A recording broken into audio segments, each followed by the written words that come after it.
What's going on, everybody? My name is Babomb1337. And this is Dozer, the PC Exposer. And you're listening to the You Should Play This podcast. And let's get right back into it!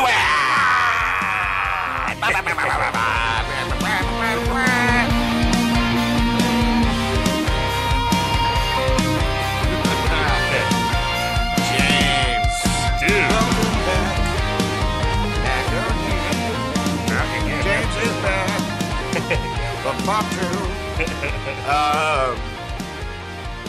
What's going on, everybody? We're back. We are back. Before we even just get into the intro, make sure you check us out on Facebook, Instagram, Twitch, and YouTube at You Should Play This, and on Twitter at Should Play This. And always, you can find all our shows at www.youshouldplaythis.com. We also want to thank Lame Genie Power Glove for giving us great music in our podcast. Check them out at Bandcamp, iTunes, and Spotify. Yeah. Oh, dude. What's up?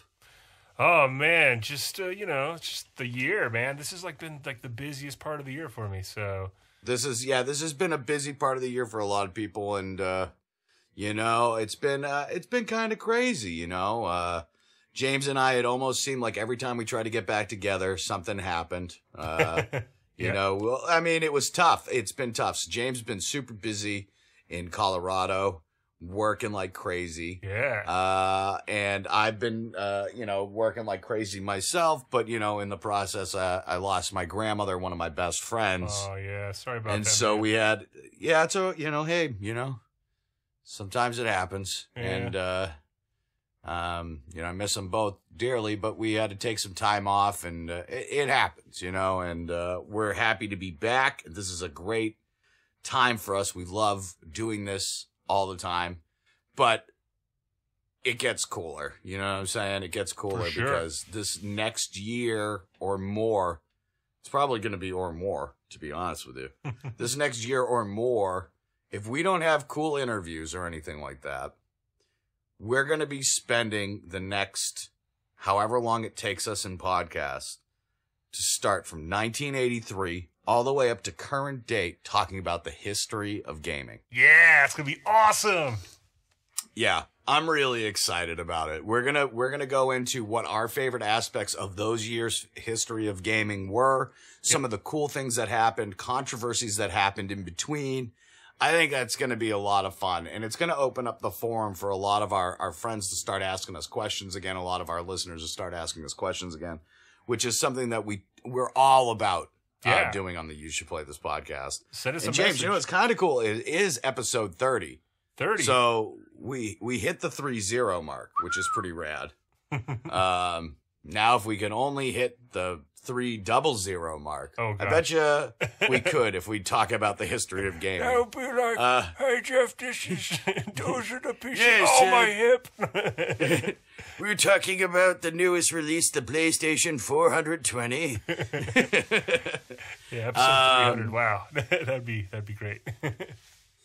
Yeah, you never know. We could do it. They got to start paying us more. Yeah. Other than that, we'll keep on doing it. But welcome back, James. Thank you. Welcome back to you, too. Oh, thank you, sir. I'm very happy to be back. Also happy to announce a new show that's being filmed by You Should Play This right now. While we've been busy, we have not stopped. One of the things that we started filming recently is our new show called Mystery Gamer Theater 20XX. And it's an homage, obviously, to one of our favorite shows growing up, Mystery Science Theater. And, I don't want to give away anything about the show. It's going to be hopefully fun for everybody. We're putting a lot of time into it. We're estimating episodes will last anywhere from 45 minutes to an hour long each. So you've got a lot to watch. It's a lot of content. It's a lot of comedy. I have my friend Josh Quackenbush working with me on this as my sidekick on it. One of my very good friends, Patty, who is in it, and my friend Maddie DeLacero, who is in it. This is going to be a very Maddie's in it. He's playing the doctor. Dr. Lasertoots is the doctor's name. Great name. You know, it was between Dr. Lasertoots and Dr. Grundlebottom, and I went with Dr. Lasertoots. Both good, really. Yeah. So I mean, you could Grundlebottom's on the market if you want it. Well, you know, you could bring it in the character later on. You know, Grundlebottom. Sure. Oh yeah. I don't know. I went with Lasertoots. I like Lasertoots. Grundlebottom could be his evil half brother. Yeah. I don't know. We'll figure it out. But yeah, no, I mean, this took a lot of crazy stuff. We have a full green screen studio we've been working with. We had to find the worst games, that haven't been overdone, which is really tough. You know, it's a really tough thing because like anybody can find a playthrough of like the best game and anybody can find a playthrough of the worst game, but can you find those obscure ones? So we were like, seriously, we were playing 3DO games and CDI games and Atari Jaguar games that just haven't really been mentioned. We were just like going through stockpiles. So the market research on this took a lot longer than it should have, considering I've been playing video games for as long as I have. So we're super excited to introduce that show, and every time we release a podcast, we are going to update you on what's going on with the show until finally it comes out, and then you'll be seeing it and subscribing. So it's gonna be great. But it's gonna be fun, man. I can't wait to see him.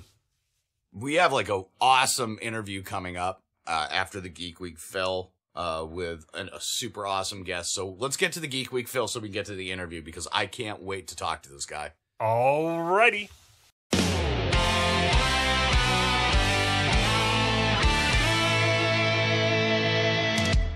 I need to put my glasses on. You should keep that in the podcast. Yeah. Oh, I gotta put my glasses on. Ow, my hip. Ow, my hip. Here we go.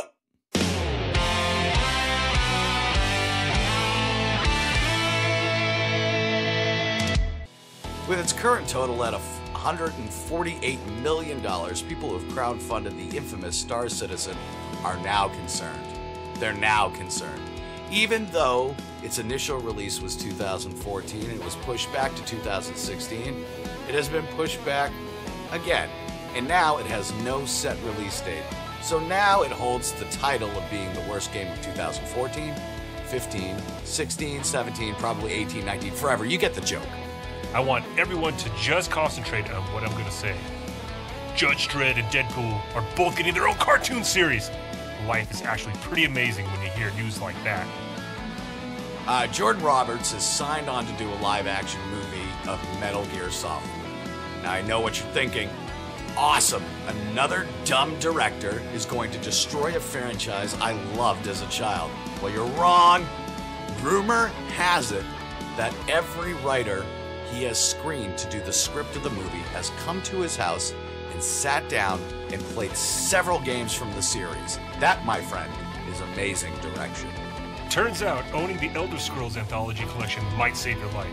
This past week, an online gamer who goes by the name of Velarock was playing some games on the PC when he heard a loud bang next door to his monitor. Upon closer inspection, he realized a bullet had passed through his window and entered the Elder Scrolls box set. The box was set up right next to where his chest was in front of the PC. Thank goodness Elder Scrolls has made that many games. This has been your Geek Week Phil. And that might be news to you.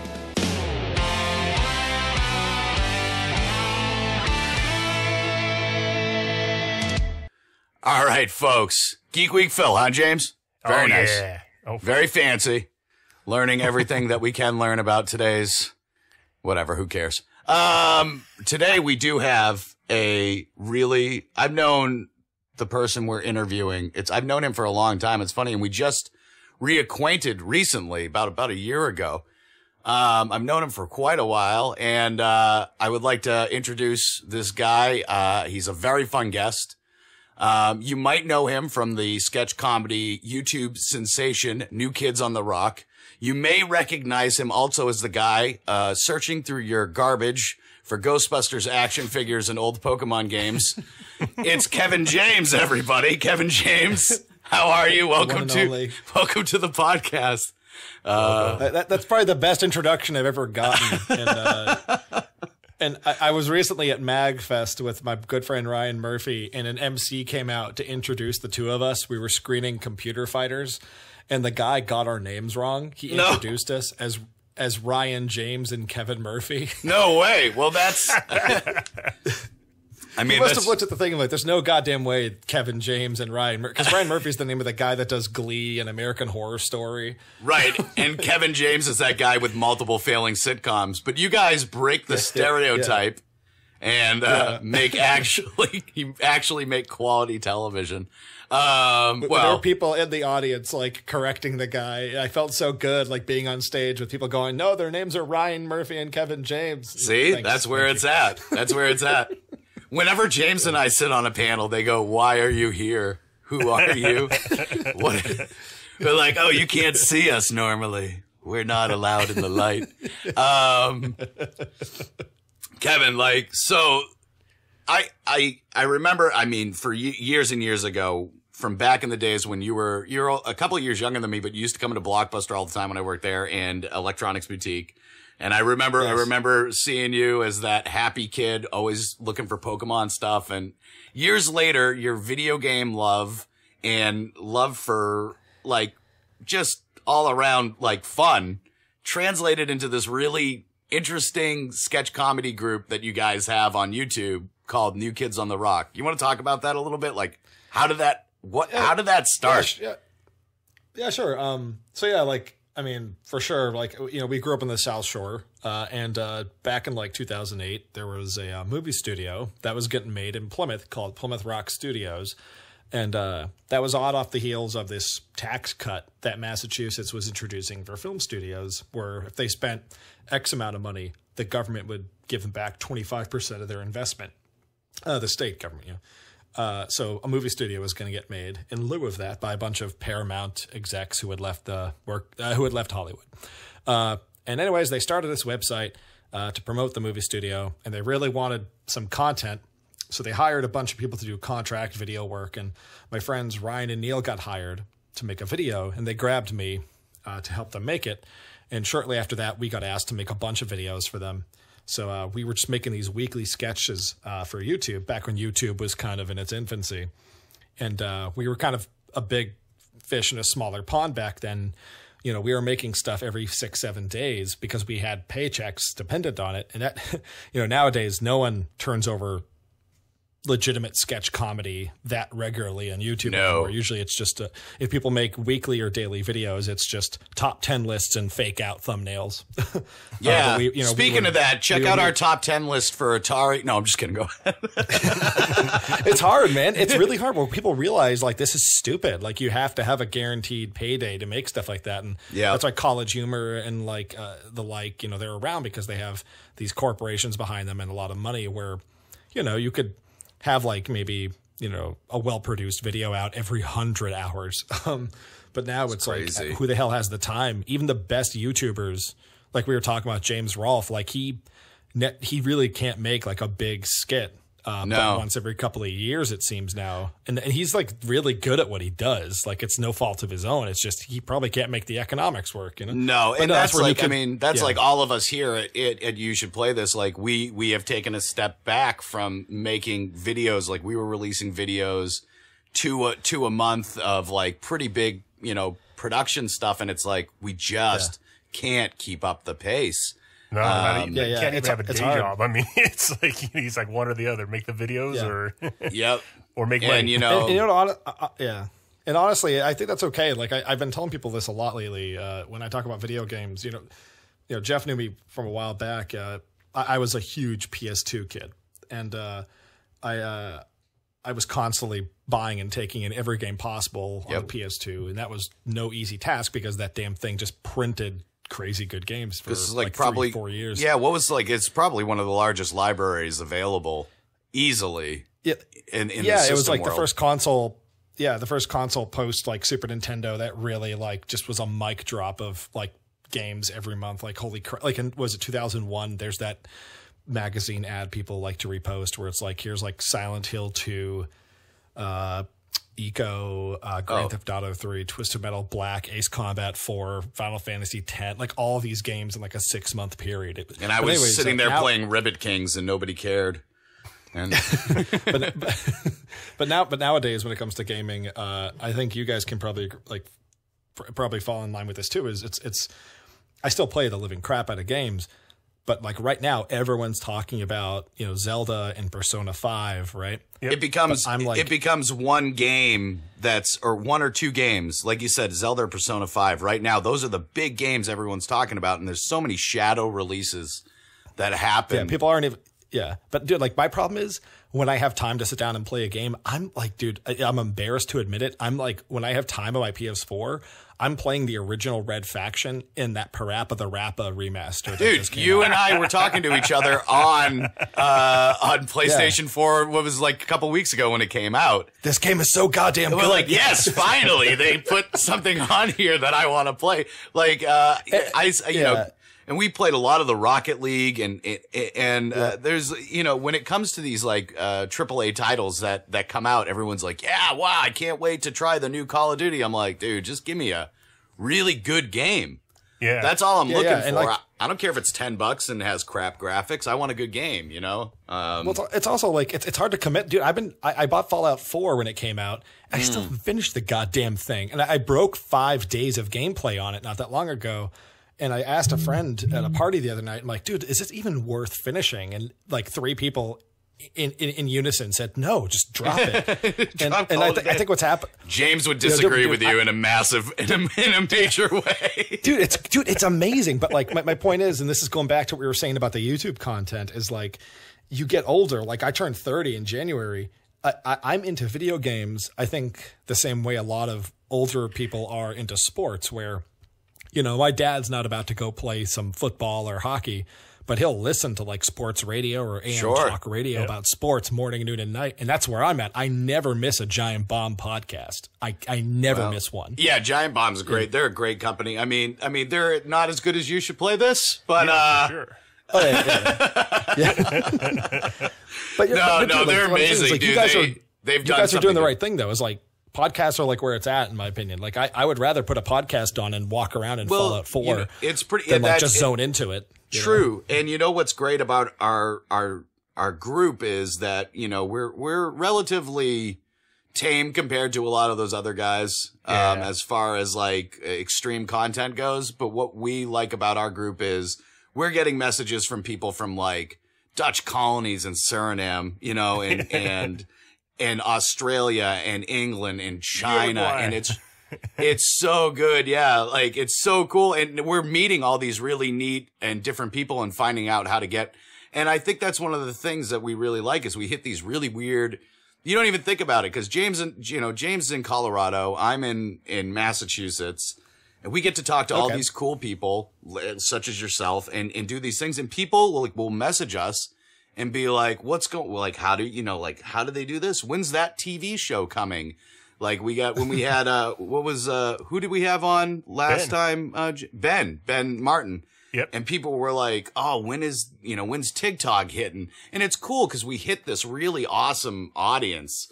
And I think that's what it's all about, is really reaching out, because gaming has become, it's not only is it huge, but it's become such a social platform. For sure. Where when you were a kid, it wasn't. Before the age of the internet, it wasn't a social platform, and now it's like everybody's talking to each other.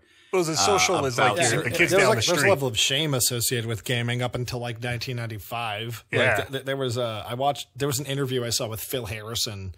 I was digging through some old like G4 news segments on YouTube a couple months ago, and Phil Harrison used to be he used to work. I think he still works at Microsoft. I could be wrong, but back in the day, he was like one of the heads of Sony when the PS1 was about to launch. And he said their entire marketing strategy was, we're going to design every facet of marketing for the PlayStation around 19-year-olds, because deep down, everybody wants to be 19. Kids want to be 19 because they can tell their parents off, and adults want to be 19 so they don't have any responsibilities. Yes. And it was when that's totally the sea change moment, is when that machine hit. And suddenly, a game like, Parappa the Rapper, we were talking about that, begat, Rock Band and Guitar Hero and stuff. Like suddenly it became it was a little more socially acceptable. And then, of course, what made it more of a conveation piece, gaming, is just, it's funny, gaming like, taking off. You go out on, first dates with girls or something like that, and you end up dating for a little bit, you head back to their house, and there's always a Rock Band drum set in the corner of their house. Or, and you're like, you're like, oh, it's become such a norm for people to play that kind of stuff. We have one here on the stage. I actually was setting up a Rock Band on the Xbox One for a class. We're doing a lighting show, and instead of having a real band play, they're just going to have students come up and play a Rock Band with the big giant system and all the lights and stuff. That's so rad. Well, like, remember when Donkey Konga came out? I had a friend, Jeff, who lives in Arizona. He lives in Tucson. He was a music teacher, and he had a lot of kids with terrible rhythm. And he was telling me, he's like, dude, I used to bring in my GameCube and Donkey Konga and have them sit and just practice rhythm, because it would get them in the, he's like, I picked it up for like $20 at a store, and like they would just play it. They loved it, and you're like, that's genius stuff. Like, and it just becomes social acceptable, and it's pretty neat. Yeah. Just to jump back on your New Kids real quick. Yeah. I've seen a bunch of the episodes. My personal favorite is the original Knock Knock episode. But what is your personal favorite of the New Kids? Oh, God. Like, out of all the skits we've done? Out of all of them. That's hard. Yeah. I personally think if I had to sell someone on what Ryan, Neil, and I do work together the quickest, I would probably show them Friend or Foe. Which I love Friend or Foe. Year. Yeah, that's a good one. That is very funny. That's from the mind of Ryan Murphy. He had that no doubt for years, and we just got together, and I just pushed the guys like, no, we're going to make this look as nice as possible. We spent a whole day, just the three of us in the woods shooting that. We rented a costume in the Garment District. But as far as like my favorite like example of what the show should be, it's a toss up probably between Computer Fighters and the Money Tree. I really like the Money Tree. Even if it's a little long for what it is. Computer Fighters is just, if you're into what we do, it's 21 minutes of like our best jokes. Computer Fighters is something that I would really like to talk about with the audience. Computer Fighters is amazing. You guys like hit the nail on the head in so many references. And like, we tried real hard to go for like attitude and style too.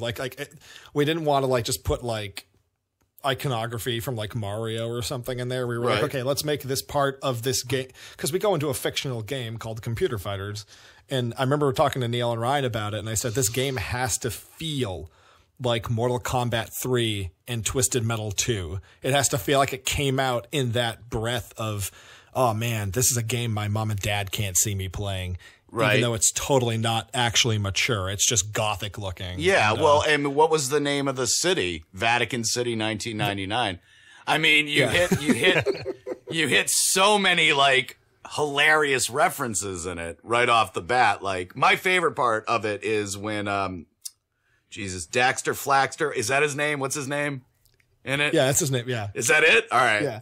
Right after we give him like 20 names. It's easy to get it wrong. Like, we purposefully say the wrong name every scene, but his name is Daxter Flaxter. All right, so I got the name of the character right, but my favorite part is after he pops you into the machine. He's in the corner talking, and there's just some woman just standing and watching him. And he's like, "Yeah, go move my keys, and then if I can do this, and like jump here, go here, yeah." And like just when it cuts out of him, his voice, echoing through, telling you guys what to do in the Nick Arcade costumes, which is just classic. When it cuts out of that, and he's standing there, and there's just a woman looking at him like, what's this guy doing in the corner? What am I supposed to do with this guy? Yeah, like, it's the first time in the whole 21 minutes that someone is not in on the joke of this and that's makes it so good. Being not in on the joke is the best. It got me going. Yeah. So what the hell? Where did that come from?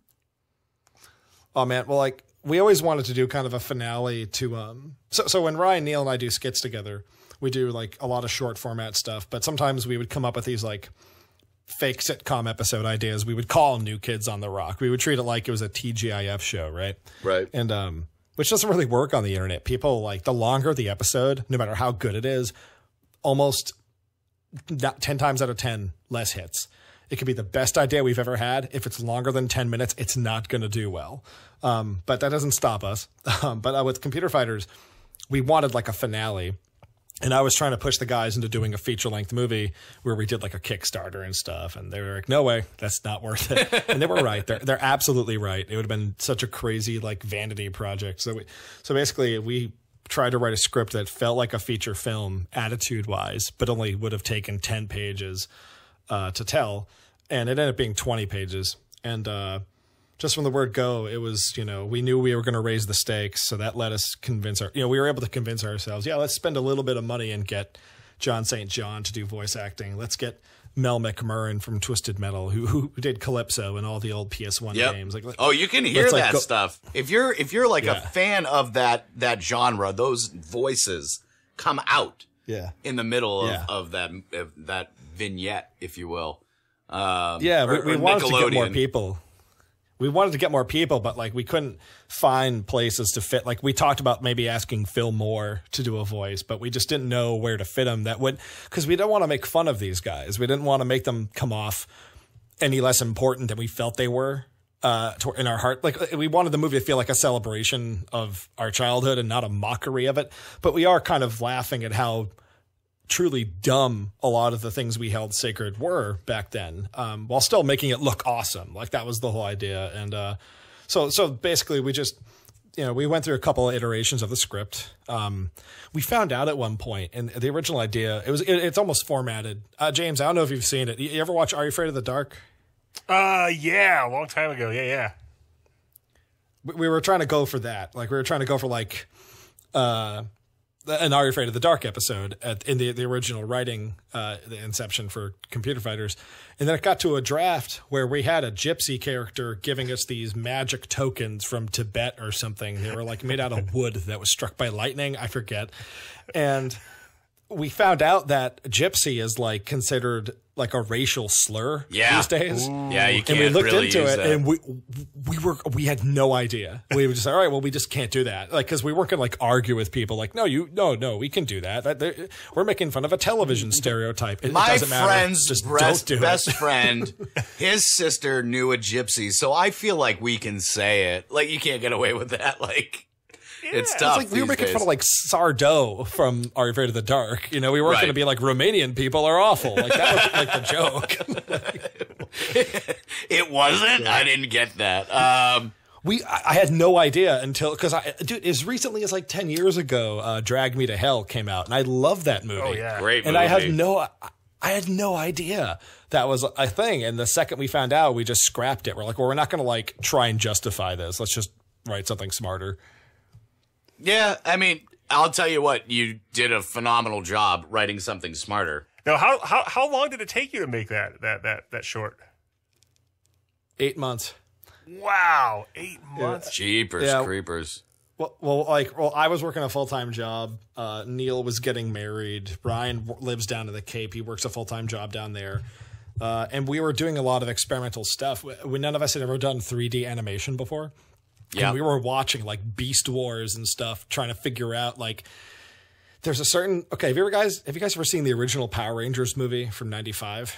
Do I own it on DVD? Yes. All right, so I remember as a kid thinking the CG at the end was really something, and we went back and looked at it and like this, it's terrible. Like on a technical level, it's really bad. Like there's no reflections or anything. But we realized looking at it that the movie, what made it funny and charming, it was just so confident in itself. So we decided that was our direction with all the effects, was like everything has to look like it thinks it's good looking. So we taught ourselves 3D animation. We did completely different style. Like Neil did like Cinema 4D stuff that looked like Beast Wars. And that's how we did Gunfoot.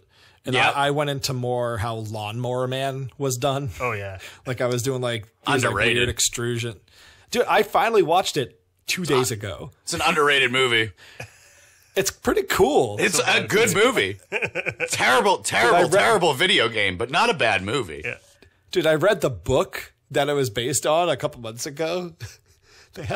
There's absolutely nothing in common. Like, I can see why Stephen King sued that movie studio and made bank. Like, you heard about this, right? Stephen King won millions of dollars for like, what is this? Why is my name on this? I didn't write anything like this movie. Stephen King, I'm like a huge, with the new It trailer coming out, like my brain's exploding. It was my favorite movie. It's looking good. If you're a kid from a small town in a heavily wooded area, New England, New England, you really get attached to those Stephen King books and movies, or do you guys stay away from them? Do you think people are going to come out and be like, "Oh, nice Stranger Things attempt"? Like somebody already did it. I was sitting in the Flyer Saucer, and we were talking about it with a friend, and this kid at the bar leans over. He goes, "Yeah, but don't you think it looks like Stranger Things?" And I was like, I left. Dude, yeah. Stranger Things doesn't have one original idea in 10 hours of entertainment. Like, I haven't watched it yet, and I've been told that I just finished Black Mirror, and I was told to hit Stranger Things next. Dude, that game test episode really screwed me up. It hit a little too close to home. Dude, that guy looks so much like Kurt Russell. He does look like Kurt Russell. I didn't even think about that. My favorite one is still the second episode with the guy from Get Out. That was unreal. That was amazing. That one hits really hard. Yeah. It's social media. I would say this about Stranger Things. I don't want to poo-poo it too much. I like Stranger Things, but it's like a candy bar, man. Like I remember I showed my girlfriend the first Terminator movie. She had never seen it. Oh, that's a great movie. We got like 20 seconds into it, and the title screen hits. You know, when Brad Fidel's synth score starts to hit, dun dun dun dun, and the lettering comes up, and she looks over me and she goes, "So Stranger Things got even the opening title from something else?" And I just burst out laughing. I'm like, it's just nostalgia. It's just other ideas. It's an extreme homage. Dude, and even like the leading graphic, like all the leading promotional materials for season 2 are just, hey, look, it's our main cast dressed up as Ghostbusters. And you're like, all right, well, good job. I remember Ghostbusters as well. Kevin, as a side note, you are a huge Ghostbusters fan. Yeah, it's the best movie ever made. Yeah, Proton Pack in tow. You also have a short film, I believe, that were we not allowed to talk about that? Should we edit that out? I mean, you could talk about. I used to be like a decade ago. I was like so diehard about Ghostbusters stuff. I mean, like I don't know. I guess you'd call me a cosplayer. I spent like $3,000 on a costume. I made fan films with people. I got Ghostbusters into the Boston St. Patty's Day parade. I did that for a few years, and I got to a point where I needed to finish Yet they school. still have a problem with letting the gay community march in it. But all right. I guess the Ghostbusters are doing it. Yeah, that's crazy. I couldn't believe it. Like the Stay Puft Marshmallow Man can march down Broadway, but like a gay pride float can't. Like, what is going on? Here's the thing that I like about so in Massachusetts, not to get too political, but we do have a Republican mayor now. And when that happened, every Republican was like, finally, we're going to put an end to this stuff. And this guy has been the complete opposite of what Republicans wanted. He's like, well, I'm not going to the parade unless gay people are marching in the parade. I'm not like, if you have a problem, like, it's pretty amazing. You got to give Marty Walsh some credit. Big fan. You really do. You got to give him some credit. He is standing up for what's right. So anyways, as a side note, big fan of Ghostbusters you are, but. Oh, I love it. Near and dear to everybody sitting here, you've got a new feature. What is it? A biography? A film? What are we calling this? Like documentary, I guess. It wouldn't be a biography. Well, there'll be some biopic elements to it, I guess. It's a feature-length documentary, right? Imagine like it's late at night. You go to Netflix. There's a bunch of like 80-minute documentaries. That's kind of the space this thing belongs in, and it's going to be called Not for Resale, which is a famous word that we've seen on cartridges in video games our entire lives. Pack-ins, Usually, usually when we buy them at a secondhand store. Let's get into this. How did you come up with the idea for the film? So basically, I was working on the road a couple years ago on this TV show. And when you do reality TV work, you frequently end up staying in the same hotel room for 2 months. And I was in Binghamton, New York, and I found this store called Robot City Games. Awesome store. They have a giant arcade in the back. They doubled their floor space, I think 2 years ago, they told me. But I would go there once a week with the crew. A bunch of guys in the crew and I would go there and buy N64 and Genesis games and stuff. And then we'd have to go out on Amazon and get like RF adapters and everything. But it just got me thinking about how these stores aren't that frequent anymore. I started to think, back home in Massachusetts, we have a dense population, a lot of money, big tech community. But I didn't know that many local mom and pop video game shops. So I just started thinking, wouldn't it be cool to tell the story of these stores? And then right around that time, the Xbox One got announced. And do you guys remember the whole debacle about the Xbox One when it got announced? I don't. Well, which one? I don't know if you've listened to our podcast before, but I am super anti Xbox. Hardcore. Oh, man, so I'm not like... I tried to keep an open mind, but I didn't own a 360. And they announced the Xbox One. And one of the things about the Xbox One, I guess you'd call it a feature, is that you couldn't play other people's used games. Oh, used? Yes, I do remember that. Yep.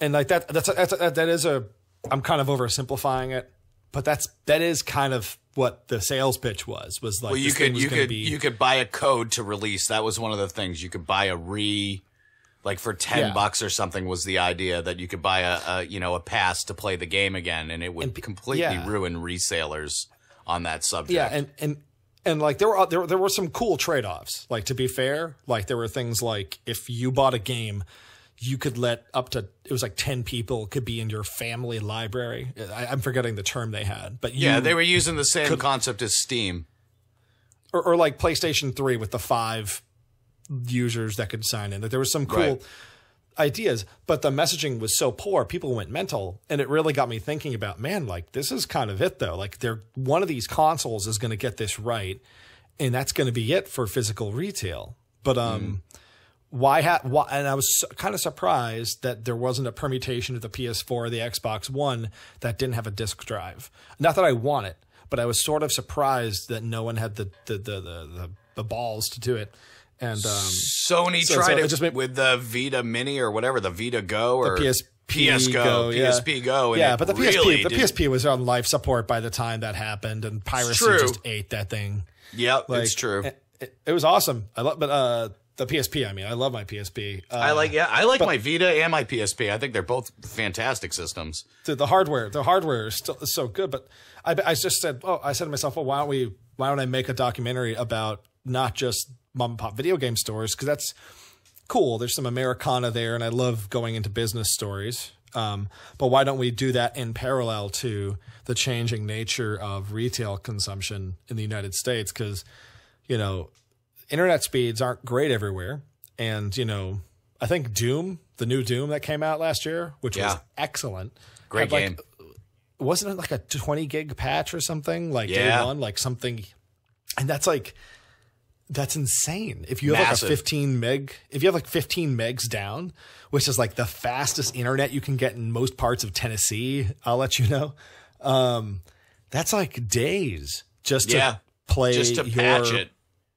To play something you purchased already. Yeah. So I'm making the movie sound really political and antsy, and that's totally not the angle. It's just there are these things I wanted to examine. Net neutrality gets bigger and bigger with every passing year. When will Comcast start throttling people for their data? What liberties are we losing with digital consumption? And then there's other things like, we talked about Rocket League. You and I love Rocket League. Right. There's a physical release of Rocket League, but it came after the digital release.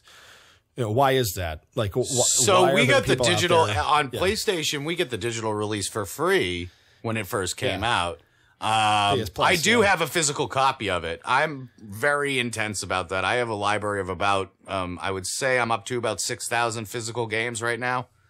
And, well, it's just, you know, you want to talk about preserving, you want to talk about preserving what the past was. I mean, James and I both started collecting stuff back when we were really young. From ColecoVision all the way up to current stuff. So when I see a special edition of something come out, like the Wild Guns remake or remaster special edition on PlayStation 4, yeah, I'm going to buy that. I'm not going to open it. I'm going to digitally download it and I'm going to keep it. Am I going to sell it? Hell no. I'm not that guy. I want it. It's mine. What do you guys think of Night Trap getting a PlayStation 4 boxed release? I can't believe that was the game that, out of all games, I'm excited, and don't think that there won't be a live playthrough. You know, I know, you know, James and I touched on it at the beginning of the show before we hopped into the interview, but there's a new show that both my friend Josh Quackenbush and I have started writing for the You Should Play This network, and it should be out in the next couple months, which we're really excited about, called Mystery Gamer Theater 20XX. And it's going to be an obvious homage to Mystery Science Theater, which we're huge fans of. And we're going to be playing some of the worst games, so don't be surprised if that game pops up. And it'll be really weird because the games we're doing is like, the games that we have on our list pretty much don't go past 2000. So it's going to be really weird to see a re-release of something. We do like 2017. We have a new game. What's that company called? Limited Run Games? Yeah. They're the guys who did that. They're from North Carolina, I think. And that's like all they do is they take, I mean, they don't take old stuff and make physical releases of it. They take stuff like Shovel Knight, right? And they'll give it a physical, I think they did Shovel Knight. Don't quote me on that, but to see them do Night Trap. I don't know whose idea that was. I really just don't know. What else could they do? Can you guys think of anything else that like infamously, like they're not going to do something licensed like Superman 64, but like what about like Plumbers Don't Wear Ties? So I mean, like that's one of the only 3DO games that I have that I love. They're not going to do. I mean, it would be cool to see. Well, that's licensed. I was thinking maybe some of the CDI games that never really kicked, but Mario, Jurassic Park or something. The Jurassic Park game on the 3DO and CDI were actually pretty fun minigame games if you got into them. They probably can't get through the licensing hoops to do that, right? No, you wouldn't be able to get through it. And like I was going to say, Hotel Mario or any of the Zelda games if they gave it a little touch. But Nintendo doesn't want to know. They'd probably kill you if you tried to develop those again. They don't even want you to know that they exist. So how many places did you go to? So far, we've been to a dozen places. 10 of them were stores. One of them was the University of Illinois undergraduate library and the Library of Congress. But out of the 10 stores, we tried not to do more than one in any state. We started in Massachusetts, drove all the way down to North Carolina, started driving west out to Tulsa, Oklahoma, back up north through Illinois and Chicago, up into Toronto, back down south through upstate New York, and eventually into Massachusetts again. Nice. So far, it's been a dozen locations. It's crazy. Yeah. And, of course, you visited the place that we meet often, Game Zone in Salem. Underappreciated. I love Game Zone. It's, I tell you, Kevin, it's good to have people come in and sit around, and it's good to have, I started this years ago, and we would come, people would knocking at my door, and did you have the porno? I said, I don't do that anymore. Neil from Game Zone is one of my favorite. First off, he's a character. He's one of my favorite people. Oh, he's amazing. And what's great about him is when you really make a connection with him, you start talking to him, and somehow he gets your phone number. I don't know how he got mine. I'm not sure still how it happened, but I'll get a phone call occasionally, and I've saved his number now, so now I know. But I'll get one. It's, hey, Jeff, I found, it might not fit you, but I found an extra small Atari jacket from 1981. And Nice. I was thinking you would love that. Give me a call Dude, he's back. got some cool stuff. He's Dude, got he some showed me- amazing things. Dude, he's been in the industry. The guy who runs Game Zone, a guy named Neil Crockett, he's got, so he's been doing this stuff for decades. Like, he used to be in video rental. He used to, all that stuff before he was having a retail video game store. He was a representative for Sega, for Nintendo. He used to go around to all the toy and video stores in the 90s and 80s soliciting, saying like, yeah, you're going to want to have 1,000 copies of Earthworm Jim 2 because kids are going to buy them, right? To the point where like Sega gave him like a Sonic mascot suit for parades and stuff. Yes. Oh wow. Yes, I've heard legend of this suit actually, Dude, but I have yet to he's see awesome. it. Neil's store is a mix between a library and a game store. It's really cool to go in and see. I get very frustrated when he won't sell me certain items, but it's a fun dynamic that we have and we go back and forth with. I think I finally cracked him on the Game & Watches, so I'm gonna take advantage. Dude, he'll surprise of that. you. He'll surprise you with stories. Like, he was telling me, he's and this is in amazing. the documentary. Dude, he was telling me that like he used to do a mail order business before he started his store, right? So this guy back in the 80s, he was, buying stock from movie and video game distribution houses. So he'd have like stacks of copies of like Crocodile Dundee or something, right? And then he'd go to Blockbuster and Lechmere and Bradley's, all those stores. I don't even know if those existed outside of New England. And he'd be like, how many copies of Crocodile Dundee do you need? And they'd buy them off of him to rent or sell to their customers, right? So he had this warehouse of video game overstocks, and he would sell them in the back of Game Pro, right? And Electronic Gaming Monthly back in the day. Mm-hmm. And then eventually people figured out that they could just go to the address listed in his ads. Right. He had a warehouse, right? So he started getting people showing up every couple of weeks, just knocking at his doors like, hey, can I just get Mario 3 right now? I don't want to wait. And it's crazy. So eventually that's insane. So he's like, all right, I guess I should just open a store. And that's all she wrote. Like, he's been running this store out of Salem ever since. And, a long time. It's been open for a long time. Yeah. And like, he's got some cool stuff in that store, man. Oh, He does have some cool stuff. James, I think we went when you were out here. I think we went there. It's got the Nintendo controller as the sign. Oh yeah, dude, that was awesome. That was. And then we ate pizza. Place. Yeah, that was a good time. Yeah, that was fun. I like that pizza place over there.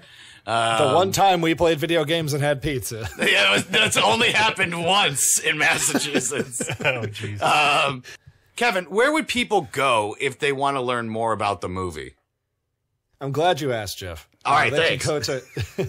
They could go to GameStoreDoc.com. Somehow no one had bought that domain. That's amazing. GameStoreDoc.com. Yeah, I thought for sure someone had made a video game store documentary prior to this, but I guess not. So if you go there, you can learn about the movie. You can see which stores you've been to. There's video clips, bits of interviews, a map of where we've gone. We're going to be launching an Indiegogo soon. And we're scaling it between, right now, I can't say the exact amount, but it's a pretty conservative amount of money we're going for. We just want to finish the movie. We're not trying to make a ton of money off of it. And so far it's been a crew of 2. We're trying to double or triple our numbers for some more shoots we want to do up in Salem. We want to get to the West Coast. We have some video game developers we've talked to who've agreed to have us come over and interview them about, why they make retail copies of their games after they've done so well digitally.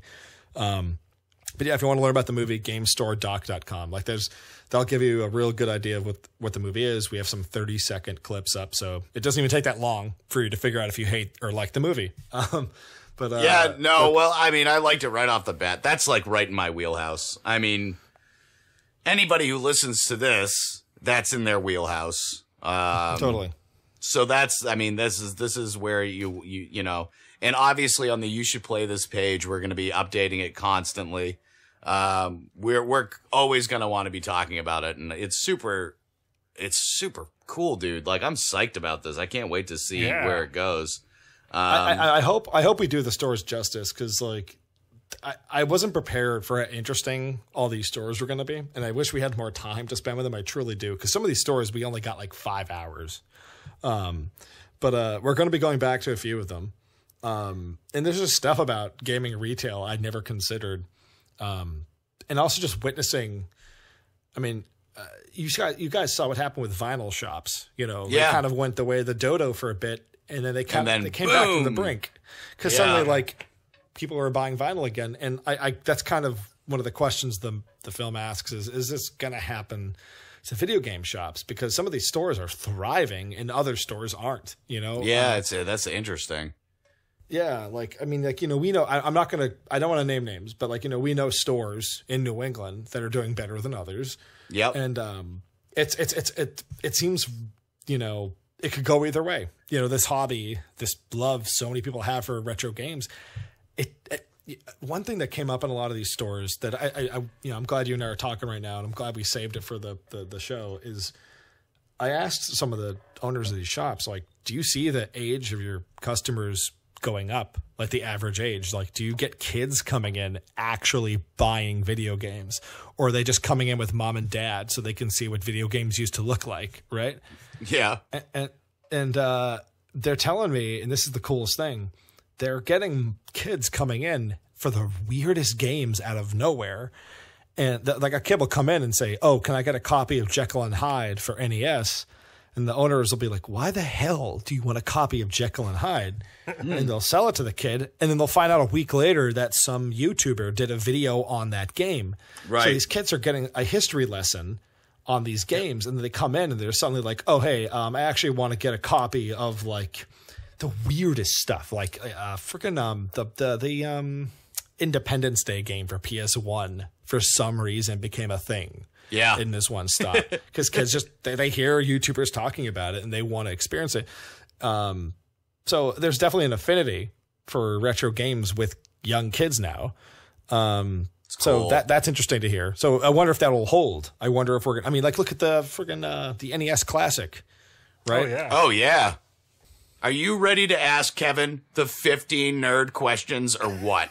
I guess, yeah. Let's do that. Okay, let's do it. Is this like rapid fire? Is this like rapid fire? No, you can take. So I'm going to tell you, you can take all the time you want, but you know, we're going to see. We're going to test your. It's like this is basically our test of the nerd zodiac sign. Like what kind of nerd so this is like a personality are you? test. This is a personality test. Okay, let's do it. All right, you ready to do this, Kevin? Yeah, is there like theme music? Or are you going to put some music in? I'm going to put music over it. Don't worry. You can't hear that?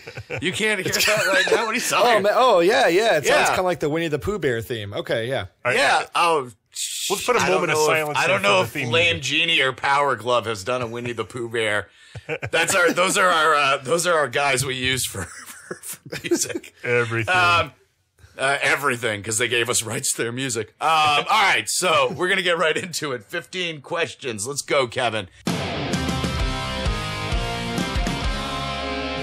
If you could create a roller coaster ride, what would it be called? Oh, God, what would it be called? I'd call it Unreckoning, which means, I think, literally a lack of change. And it would be like it'd be like a half-mile stretch of concrete where you'd go maybe like 150 miles an hour at peak speed, and then inertia would just do the rest. Perfect. Unreckoning. Yeah. Unreckoning. Yeah. All right. Kirk or Picard? Am I allowed to include Chris Pine, Kirk? You could if you want. Sure, yeah. Kirk. Oh, wow. All right. Okay. We'll take it. If you're in trouble and you need a superhero to help you, who would save you? It's boring. Who do I want to save me, or who's going to show up to save me? Well, who do you want to save you? And you know what? Who would show up? Let's find out both answers. I'm interested now. If I'm in trouble, I want Superman. But I want like the seasoned, like John Hamm looking Superman who's like done a few laps. You know, he's like taking, you know, he knows what he's doing. I don't want this Henry Cavill, woe is me, I keep making mistakes Superman, because my writer and director have no idea what I'm about. Who I think is more likely to show up to save me? Yeah. I'm feeling like I would probably get some like C-string X-Men to show up, and I would still be jazzed. Like I would get like like Morph and like Dazzler would probably show up to save me. I'd be so psyched if Dazzler just showed up anywhere at my house. Hell But yeah. Morph would be a rad one. I feel like Morph is so not talked about ever anymore. Dude, X-Men are where it's at, man. X-Men, for some reason, the X-Men still don't get the respect they deserve, even with stuff. Whatever, I could go on for hours about that. Yeah. Oh, that's a long one. Yeah. So, if you're on the first mission to Mars and you can bring 2 people with you, real or fictional, living or dead, who would they be? So I can bring like a fictional character with me. Yeah. You can bring whoever you want, dude. It's Living or your dead. mission.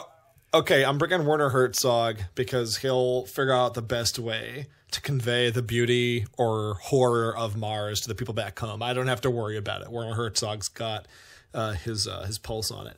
And other than Werner Herzog, I need to bring someone who's the polar opposite. So who's someone who could like make it real chipper.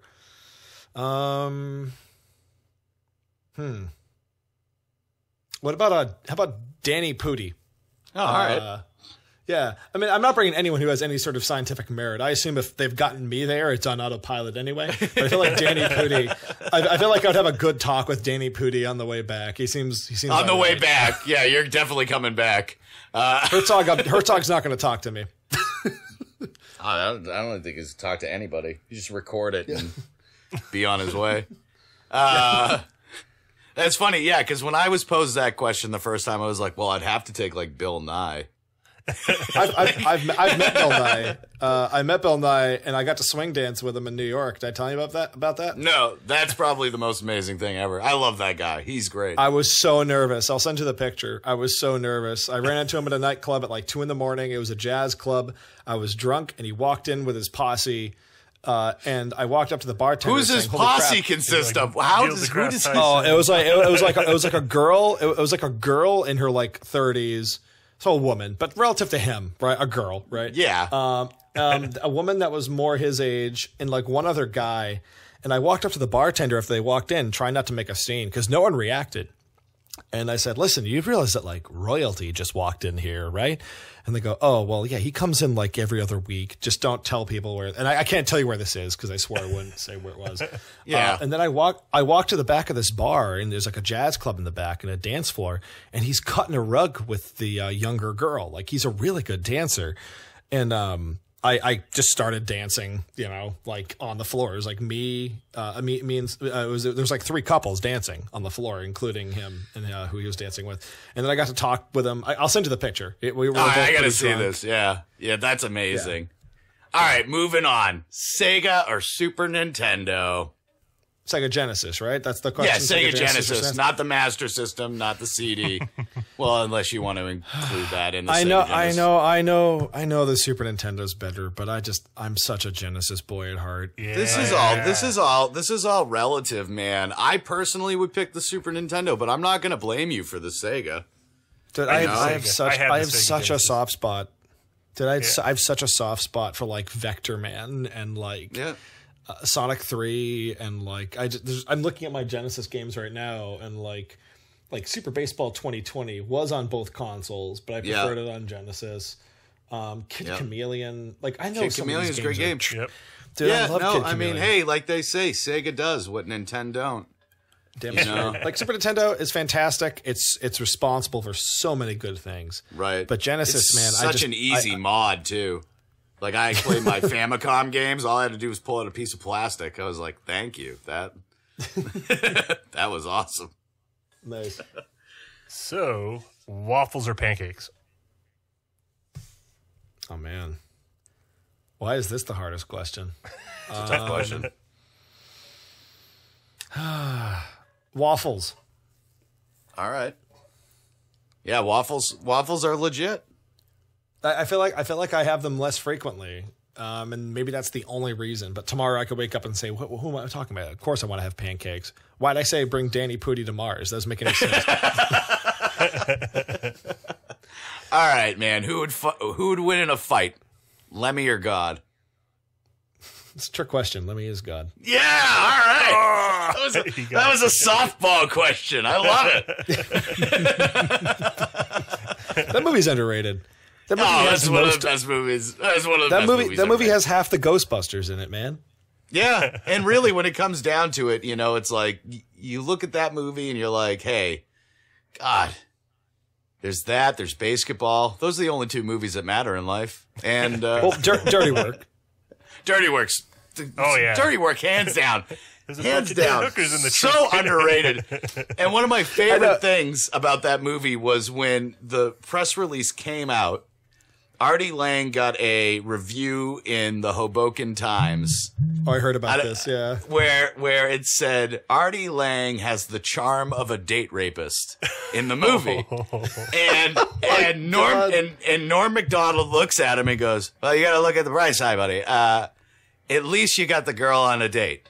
And like classic Norm Macdonald, like a guy is so terrible, but so good. But it's such a great movie. Can I get one Dirty Work anecdote in? Yeah. So Dirty Work, I bought the Blu-ray the day it came out. Paid way too much money for it. Yep. Dude, so did you notice the Blu-ray trailer, like the high-def trailer? That's a trailer specifically for the Blu-ray release. They show the Men in Black clip from the movie where Artie and Norm are playing Men in Black who like to have sex with each other. Yeah, that's a great. Changed the joke. They changed the joke for the Blu-ray trailer, and now it's a Harry Potter joke. In the trailer? Because not in the movie. No, it's not in the movie. Just the trailer to get you to buy the Blu-ray. That's funny. I will look that up. I'm super interested in looking at that. I do like that. Like that's like a real Rorschach test kind of question where you just mentioned basketball, airheads, fill in the blank, and you can put a gun to my head and then go Dirty Work, right? Dirty that Work, has to be yeah. You're definitely not saying what about Bob. That's a great movie too. That's my favorite movie. I actually have a. Oh, really? Yeah, that's my favorite movie. I have an autographed poster by the whole cast in my living room. Yeah. Oh man, dude, I feel like a lot of people, their favorite a person's favorite Bill Murray movie says a lot about them. I mean, it's the combination of Bill Murray and Richard Dreyfuss that makes that movie. Yeah. So the whole story about them like purposefully avoiding each other on set so they'd have animosity, right? Yep. So they had actual animosity. Oh yeah, dude. There's not much I don't know about that movie. Yeah. Go ahead. Despite Ghostbusters like being such a formidable, like important part of my upbringing, Groundhog Day has to be my favorite Bill Murray. Oh yeah, Groundhog Day. It's like It's a Wonderful Life on steroids. It's right.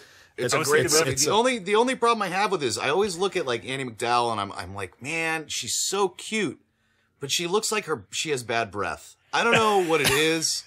It's just the way she holds her mouth or something. I don't know. It might be. I'm like, she just looks like she's got bad breath. I don't know what it is. But how great was Ernie McCracken from Kingpin? Oh yeah. I mean, dude, that's my favorite. Bill Murray, when he goes out and he works on, if he wants to be a part of it, even his was a movie he did with Zombieland. Even his cameo in Zombieland. He filled in for Stallone for that. He did what?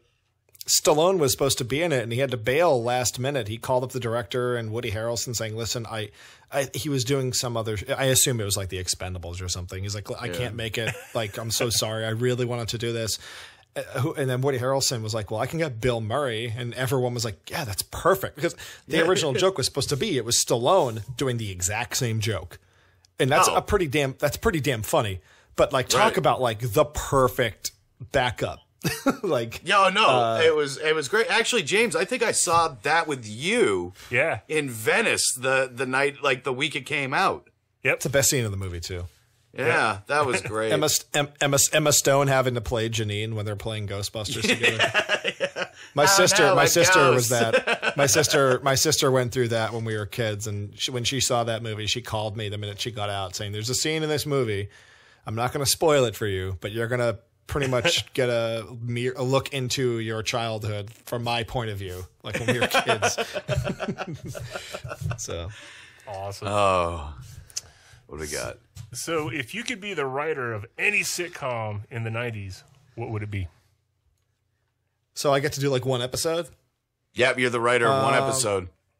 I've always had a soft spot for Married with Children, and I think I love thinking back to it. It's hard to watch, not because of the performances or the jokes, but purely because of like the audience canned laughter stuff that sometimes it just really got in the way. But I think just getting the opportunity to be handed Kathy Segal and Ed O'Neill as talents and being told write whatever you want.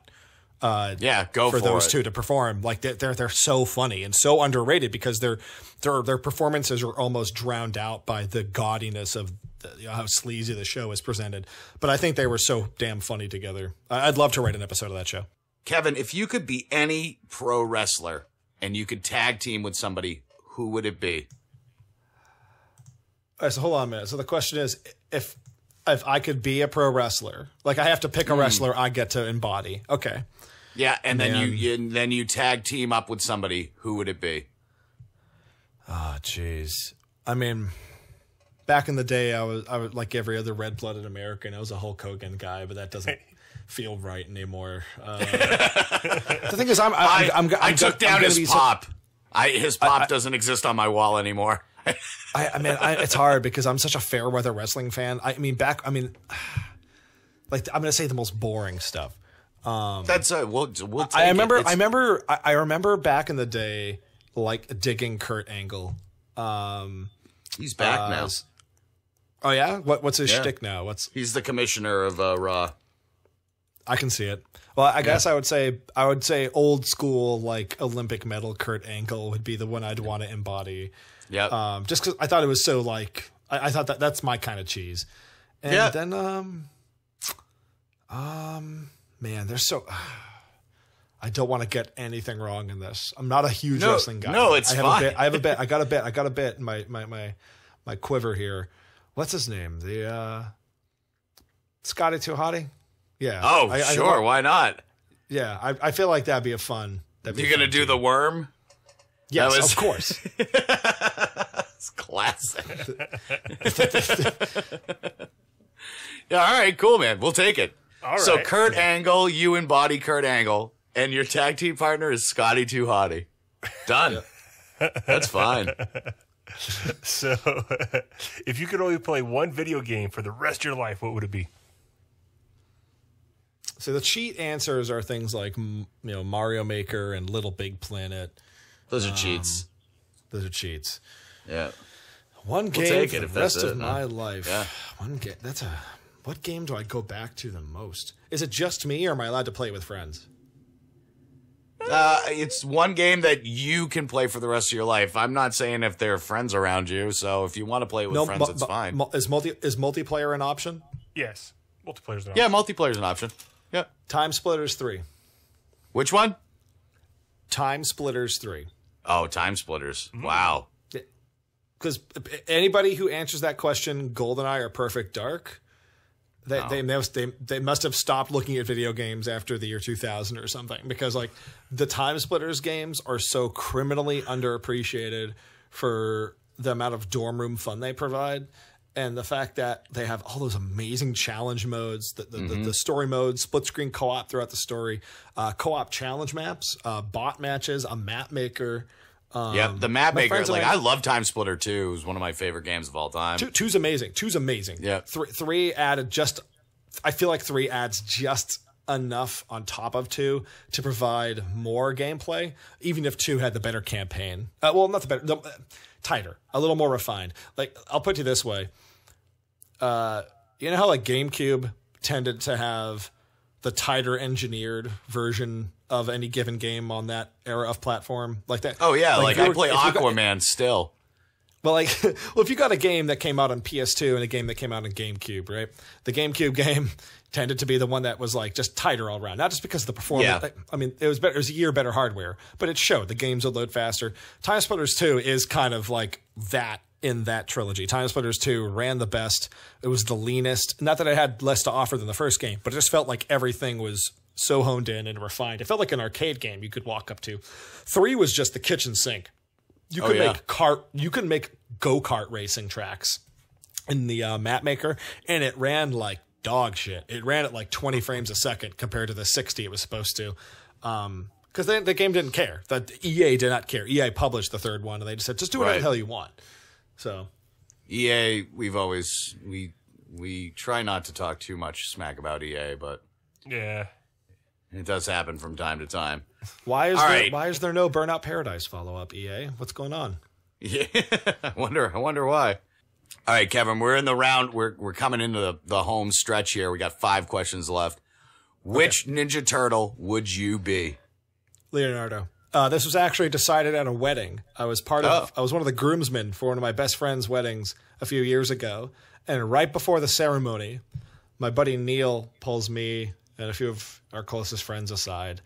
And it was a tender moment. And he goes, listen, guys, thank you for sticking with me. Thanks for helping with the wedding. You guys are my best friends. And he opens up his jacket and he pulls out of his breast pocket 4 of these mint condition. They're from like 1989. These like pins of the 4 Ninja Turtles.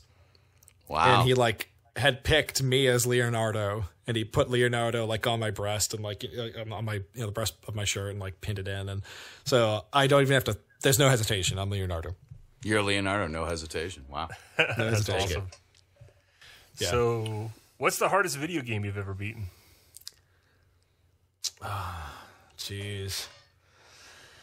Personally, I've been really unfortunate with JRPGs over the years in terms of like I've lost game saves. I've had corrupt files, things like that. So it took me a long time to beat Persona 4. But I don't know if that's really that difficult of a game. It took me over 100 hours because of a game save issue. And the same thing happened with Final Fantasy VIII. I started it when I was 13 and I beat it when I was 27. I love that game, though. Dude, Final Fantasy VIII, I love Final Fantasy VIII. I have a deep, deep affection for that game. But my favorite art design, my favorite music, the background, it's amazing. People love to dump on it. I don't know why. I think it's a great game. It followed up 7, right? Like, and 7 is like so important, and so good too. But as far as hardest game I ever beat. This is a real tough question. Yeah. Because you go back and you play games we grew up with. We were just accustomed to some brutally difficult stuff during the sophomore years of 3D. Dude, a lot of games that were like, you go back and play like Vice City. Vice City's fucking hard. Yep. Yeah. Like, to beat the campaign. Game. Yeah, some people would make fun of me for that. I'm like, dude, to hell with you. Like, there's no like camera control. Like, they didn't think right stick for camera until San Andreas. Those people making fun of you were the same guys who are like, I'm going to go get 5 stars. They're not trying to beat the game. It's not. I did beat the original Ghostbusters on NES once. All right, you know what, dude? I don't know anybody who's done that. I've tried it multiple times. What about that might have been with a Game Genie. I was very young. My friend Tony Tony Marino, was that his name? We played it back in Kingston. We were kids. We were really young. I'll say that the runner-up, as far as like a game I know I beat Comic Zone. Wow. That game's a tough hard, game. Man. Yeah. It's a really hard game. It starts punitive. Off really soft, and then all of a sudden, the difficulty really increases. Don't punch anything. It'll hurt you. Like, literally, the action of punching something depletes your health in that game. Yeah, it's crazy. So Comic Zone. Yeah. Comic Zone, rad. That's good. Did I ask a question? No, Who asked the question? Did you? Oh, okay, sorry. I got lost. So, all right, Kevin, what is your go-to junk food combo? Like if I was to go to the store right now and I just needed a junk food fix? Yep. I usually get a 20 ounce of Diet Coke, a Reese's Fast Break, and a small bag of Mesquite Barbecue Kettle Lay's chips. Just all in one shot? Delish. That's my like if I'm trying to stay up late and finish like, another 2 hours in eco or something like that, or like marathoning through something like that's usually when I go to the store, I'll do a couple laps, and that's almost always what I end up with is like a small bag of barbecue chips, a 20 ounce of Diet Coke, and a Reese's Fast Break. I can get down with the Fast Break. The Diet Coke would literally kill me, but I can get down with the Fast Break. I would substitute the Coke with like some kind of really garbage Code Red Dew or something like that. Yeah, it's got way more caffeine in it, man. Mountain Dew is known for the caffeine. Yep. Yeah, no, that stuff like makes me sick now. The older I get, I can't drink it, but I'll do it occasionally. I'm trying to cut back on soda in general, but like Diet Coke, like when I want a soda, it's like I'm that kind of idiot that convinces himself that Diet Coke makes it easier to digest food and stuff. Like I'm like, oh yeah, this makes it easier to eat pizza. It's way better than water. Dumbass. Yeah, I'm actually allergic to aspartame. Oh, there you go. Well, that'll do it. It's saved me so many weird empty calories that shouldn't exist in my body. So there you go. So, all right. Who is your favorite comic book character, and what is their biggest flaw? My favorite comic book character?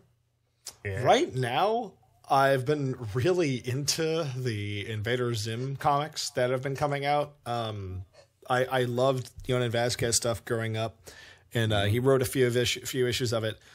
But, you know, I know people are going to turn off your podcast and hear this. I'm a huge Superman guy. Cool. Superman's awesome. Superman's biggest flaw, in terms of weakness, he's overly empathetic, which, you know, puts him in situations where like his humility becomes a problem, or he's I wouldn't say gullible, but his desire to see the best in people can result in some big problems, especially when you're dealing with people that just simply don't have that humanity to them. Superman's biggest flaw is that, and my favorite flaw of his is when he, I don't know if you'd call it vanity, but when he forgets that he's just a single actor in a stage of a story, like when Superman will forget people can get the best of him, when, like, you know, he'll walk into a situation blindly, you guys ever watch the animated series, the Bruce Timm Paul Dini stuff in the 90s? Yeah. No, I can't stand Superman, but I'm sure James has. I've seen it back in the 90s. Did you watch the Batman show though? I did watch the Batman show for sure. The Batman Superman crossover is spectacular, world's finest, and they do it. There's a beat where Superman has to rescue Lois from the Joker, and that scene kind of like shows that flaw soup to nuts. Maybe a better example would be in Justice League, when there's an early episode when the whole team's dealing with, like some crisis, and Superman just starts kind of trying to tackle every problem on his own. And he does like 75% of the work. Like anything he does satisfactorily. But if he just would work as a team player, things would get done quicker and safer. And as a filmmaker, I see that in myself when I'm on set. I have to accept a role, even if I think I might know, even if I have this instinct, I just know, in quotes, I just know is going to be a better way of doing it. I have to learn to trust people, because if I don't, you get an inferior, rushed product. Story always suffers. Your relationships with your coworkers suffer.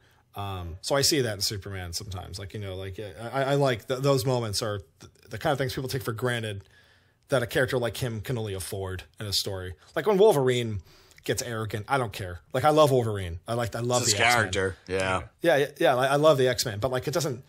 Superman is like the Greek embodiment of some of those ideas, depending on who's writing him, right?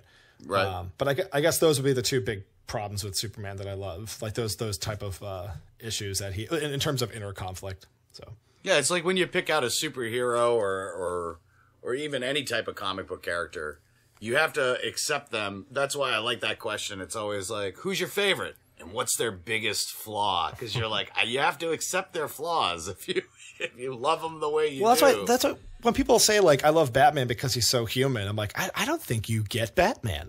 Because the whole point is that he's trying so hard to abandon his humanity. Yeah, exactly.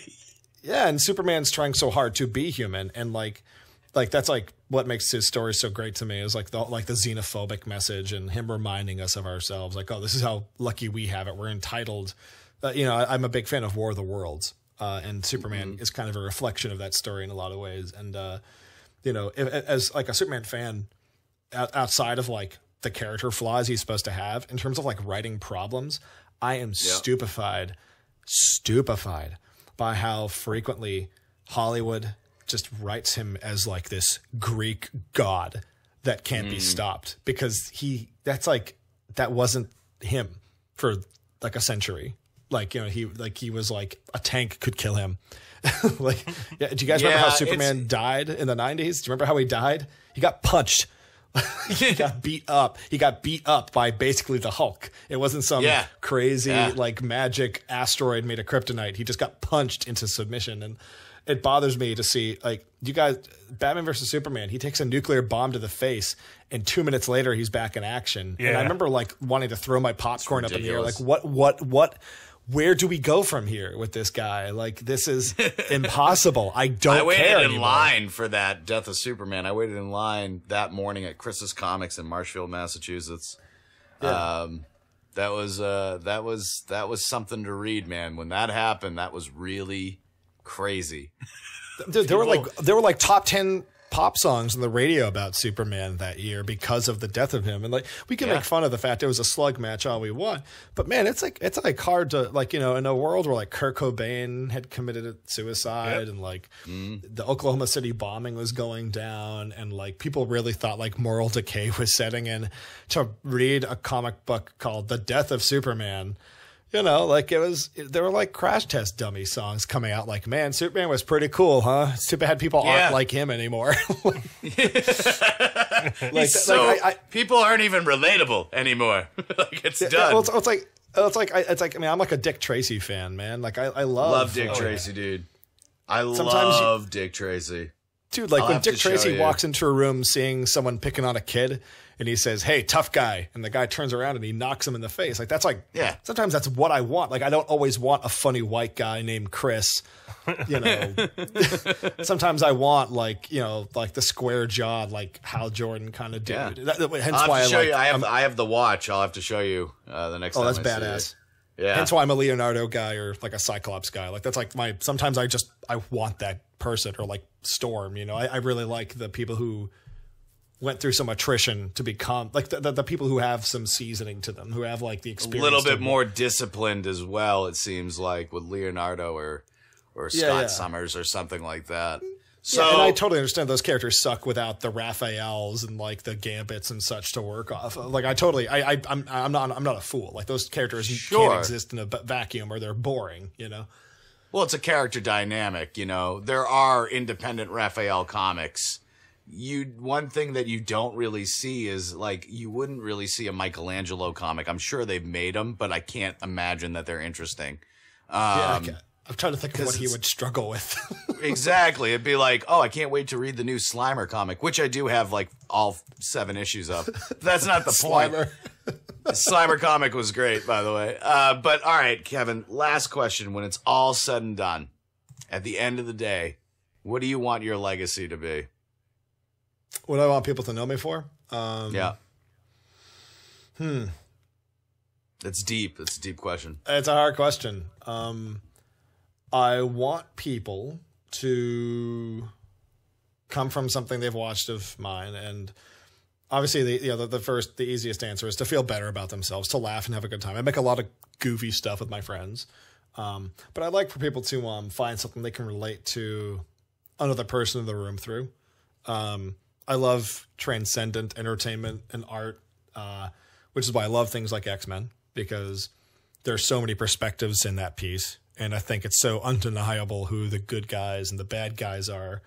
And even when I'm going off an X-Men now because I love it so much, but I guess I just I want to make material that allows people to connect with one another through a part of themselves maybe they didn't know existed before. Like, I'm sure you guys have had that moment where you watch a movie and by the end you realize, oh, that's like now one of my favorite movies. Like the first time I saw Rocky, you know, I remember finishing it and I was like, oh my God, like there's a part of myself I understand better now. And I knew countless other people who loved Rocky and I could talk to them about it. I would love to create something like that for people. Awesome. All right. Yeah. That's where it's at, man. I mean, like, I think at the end of the day, that's what everybody wants to do, right? Is just make an impact on somebody's life positively. You know, and I think that's if we can all just live our life that way, that'd be fantastic, right? It's a noble thing to do. Give yourself for someone. You know. So, Kevin, where can we reach you on social media? How can we get updates about what you're going to be doing next? If you go to so on Twitter, I'm at Kevin the James, like Billy the Kid, Frosty the Snowman. I'm Kevin the James on Twitter, and if you go there, like I'll be posting updates about the Video Game Store documentary, Not for Resale.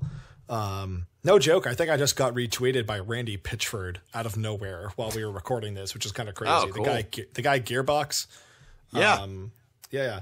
So that's where you can find me. And if like I ever have any new videos or comedy sketches or bits about the documentary, it's going to end up on my Twitter account. So that's like the best place to go for that stuff. Well, I'll start following you on Twitter then. Cool beans. You'll just see me talking to Edge a lot. That's all I do on our Twitter and posting. It took me years to really wrap my head around Twitter, and now I'm wondering if I'm supposed to get an Instagram or not. I'm not even that old. I'm 30. Yeah, I actually like my Instagram. I was shocked. The people who are on it. I just post a picture of me playing like the other day I posted a picture of me playing brutal sports football on the Atari Jaguar. And this guy was like, dude, I love that game. And I'm like, who loves this game? Like, who's the guy? Like, I met the guy who this game was made for. I finally met it. Yeah. We were talking back and forth. Like, there are people who spent years of their life developing these games. And it's like, he's like, what'd you do? He's like, oh, I made Thief. He's like, what'd you do? He's like, oh, I made a Katsumi Ninja. Oh, that's unfortunate. Like what? Oh, dude, I once tweeted something about how much I loved Twisted Metal 2. And a couple weeks later, one of the best. I got a package in the mail from David Jaffe and all the people working on the new Twisted Metal. And it was a Sweet Tooth figure. They had signed the box. Like all of them had signed it. And what ended up happening was they got my address through PlayStation Underground or something. And Jaffe was just like taken. I just wrote something about how like Twisted Metal 2 like was the first split screen co-op game I ever played, and how that allowed me to like sink so much time into a video game with a friend. And I'd never gotten to do that before. It was always like you take a turn, I take a turn. And I personally I loved that 2012 Twisted Metal game. I know it was like it was amazing. The one that was just 3 stories. Yeah. Like I could tell like it was like. The controls were probably a little too complicated for a newcomer to pick up and play. But as a Twisted Metal fan, it was exactly what I wanted out of that game. I was a big fan of that game. I mean, just the beauty of the storytelling in it was amazing. I mean, just right off the bat with the Sweet Tooth, that was the first story, if I remember correctly. Yeah, Sweet Tooth, Dollface. Yeah. And Dollface's story was, it was really good. And kind of gave you that background, that feeling and understanding of like where these guys came from and how disturbing their background life is and why they're in this world. It's pretty rad stuff. I mean, it's no like Carmageddon. Oh yeah. Or Rogue Trip. Do you remember Rogue Trip? No, I don't want to know about that. Should I buy that? Is that something I need? There's a whole bunch in that wheelhouse, like Critical Depth. Like, obviously Vigilante 8. I loved all that stuff growing up. Death Drive. That was another one. That one was pretty bad. Death Drive? Or was that a movie? Wait. That might have been a movie. I don't know. It doesn't matter anymore. Kevin, thanks so much for joining us on this section of our podcast, dude. It was so much fun learning about what you're doing. I can't wait to see more stuff. Thanks, man. James dude. It was great, dude. Thank you. James and I, fun. Cool, man. Well, good. Then we'll have you back on. Especially when we have like, when you're moving stuff up and then you can boost our numbers. Totally. Yeah, no, for real. Dude, like Randy Pitchford retweeted me and like no one reacted to it. It's hard to get noticed with this stuff. Like I'm like, oh dude, Randy Pitchford, he has like 500,000 followers on Twitter, and like one person liked the tweet and like that's it. Isn't that weird? It's so I always do that. We have 5,000 people who follow us on Instagram, and I'm like, I got 5,000 followers on Instagram. Like, my last picture got 6 likes and a thumbs up in the comments, and you're like, dude, what is going on? Dude, we uploaded a video called Mr. Basement to YouTube, and the YouTube channel. I love that video. Yeah, dude, I think it's 505,000 subscribers, 35,000 hits. I don't understand it. Like, I don't understand. Like, how does it not immediately have 500,000 hits? I don't know. I know there's fake accounts and stuff, but that's like a punitively. That's like a punitive. Big jump. Like, come on, what's going on here, Wise? Well, I've seen some of the stuff that Neil puts up, and he's in the 39 million views with some of what's the Harry Potter stuff that he did? That's the Potter crazy. Puppet Pals, yeah. It feels like you just have to make a reference. You just have to make a reflection off of, like, whatever's hot at the time. And, like, Mr. Basement is 100% original cheese, and that's not good enough. Like, that's nobody likes. There's not. Yeah, stop so being that's original. You need to think like us, dude. Yeah, we're making our Lawnmower Man movie this Friday, so hopefully people like that. It's gonna take advantage of a PlayStation VR and a smoke machine. Wow, it's gonna take advantage of it. It's gonna be called. Okay, this is the title. You guys ready for it? I'm excited. Yeah, it's called The Lawn Mowing Man. Oh, not to get sued. Which is the title card's gonna say, based on The Lawnmower Man from 1992, which is not based on The Lawnmower Man by Stephen King. That's the title of the movie. Like, that's like the title card, this really convoluted title card. That's awesome. It sounds like a Fiona Apple album cover. Just goes on for days. Oh, did you hear her first album? GCTDWWCC. Dude, stop with the initial. I don't know what you're talking about. If you're not Fiona Apple, I don't give a damn. Well, anyways, thank you for joining us, man. And we will talk to you soon. Can't wait to check out that stuff. James and I are gonna go into the break, but not before a public service announcement brought to you by You Should Play This in the Ad Council. Addiction comes in many forms, sometimes with us and sometimes with family members, and it's never easy to deal with. What you or your loved one is going through ends up affecting more than just them, but also the people around them. There is help, and it is easy to get, and it's helped many of my loved ones and close friends, and it just might help you. All you need to do is call 888-744-0069 and see what might be right for you. These operators are standing by and are here to help. Everyone needs a one-up every now and again. And sometimes that's all you need to get to the next level. All right, folks, we're going to go into the break with Power Glove, and we'll be right back with our PPR. Woo! Aha!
We're back from the break. Back from the break. My guitar is hanging on my wall, and we're back from the break.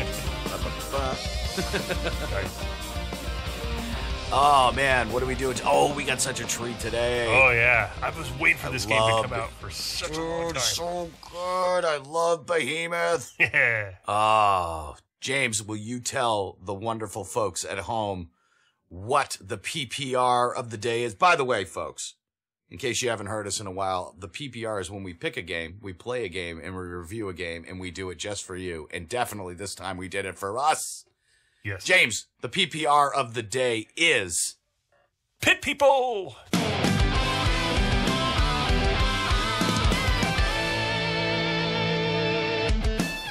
Yes, it is. Pit People, Pit People. Oh, I've been dying to play this game. Oh, I'm upset it's not on my PlayStation 4, but that's okay. I know. All right. What's up with that, man? Well, it's coming. Yeah. I mean, it's coming. I played it on the PC, so, you know. Yeah, well, I started on the Xbox One, and I hated it so much. not the game, the Xbox One that I sold it to a friend for half the price. And then I bought it on the PC. Yeah. Yeah. I sold it for half the price, and I went out and bought Microsoft logos, and then I just threw them off of a roof. It's just I would have done it with the Xbox, but he really wanted it. So, Pit People is on Xbox One and PC, and I have had the privilege of playing on both of them. Xbox One's version isn't as far along as the PC version, which is kind of cool because as soon as I bought it on the PC, it was like there was more stuff going on. So I was really excited about that.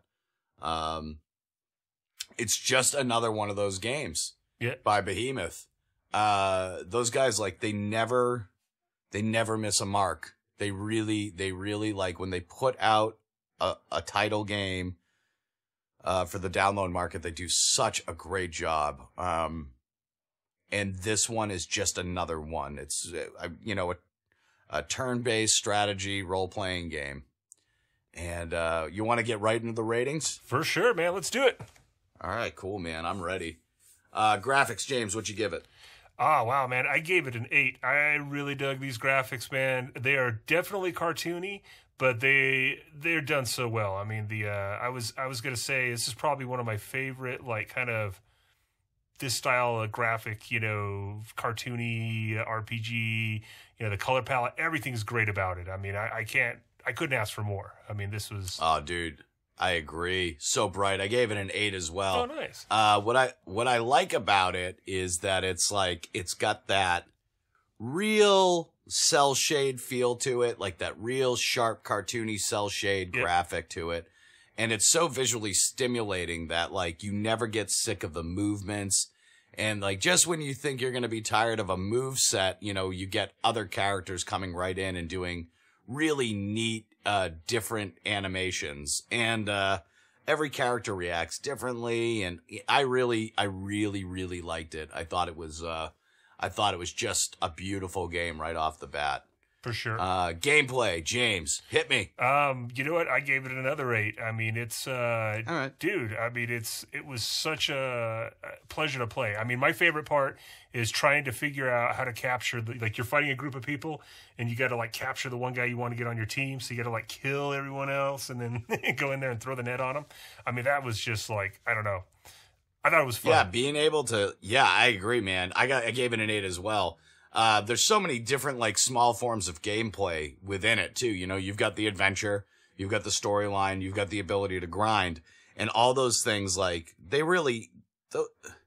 those really create a perfect role-playing game in my eyes. Like, if you can grind for a bit and kind of mindlessly go about it, it's awesome. If you want to follow the storyline straight through. The one thing that I really liked about this game is you didn't have to grind in order to follow the storyline. Like, you could work your strength up by doing the storyline. That's what I did. I just played the straight storyline, and I was just loving it. I mean, the story. And, that's cool, man. But I grinded for a while on the Xbox version because the storyline wasn't available yet. And as soon as the storyline became available, I had transferred to the PC. So at that point, I was like, crap, I don't have my super strong grinded characters yet.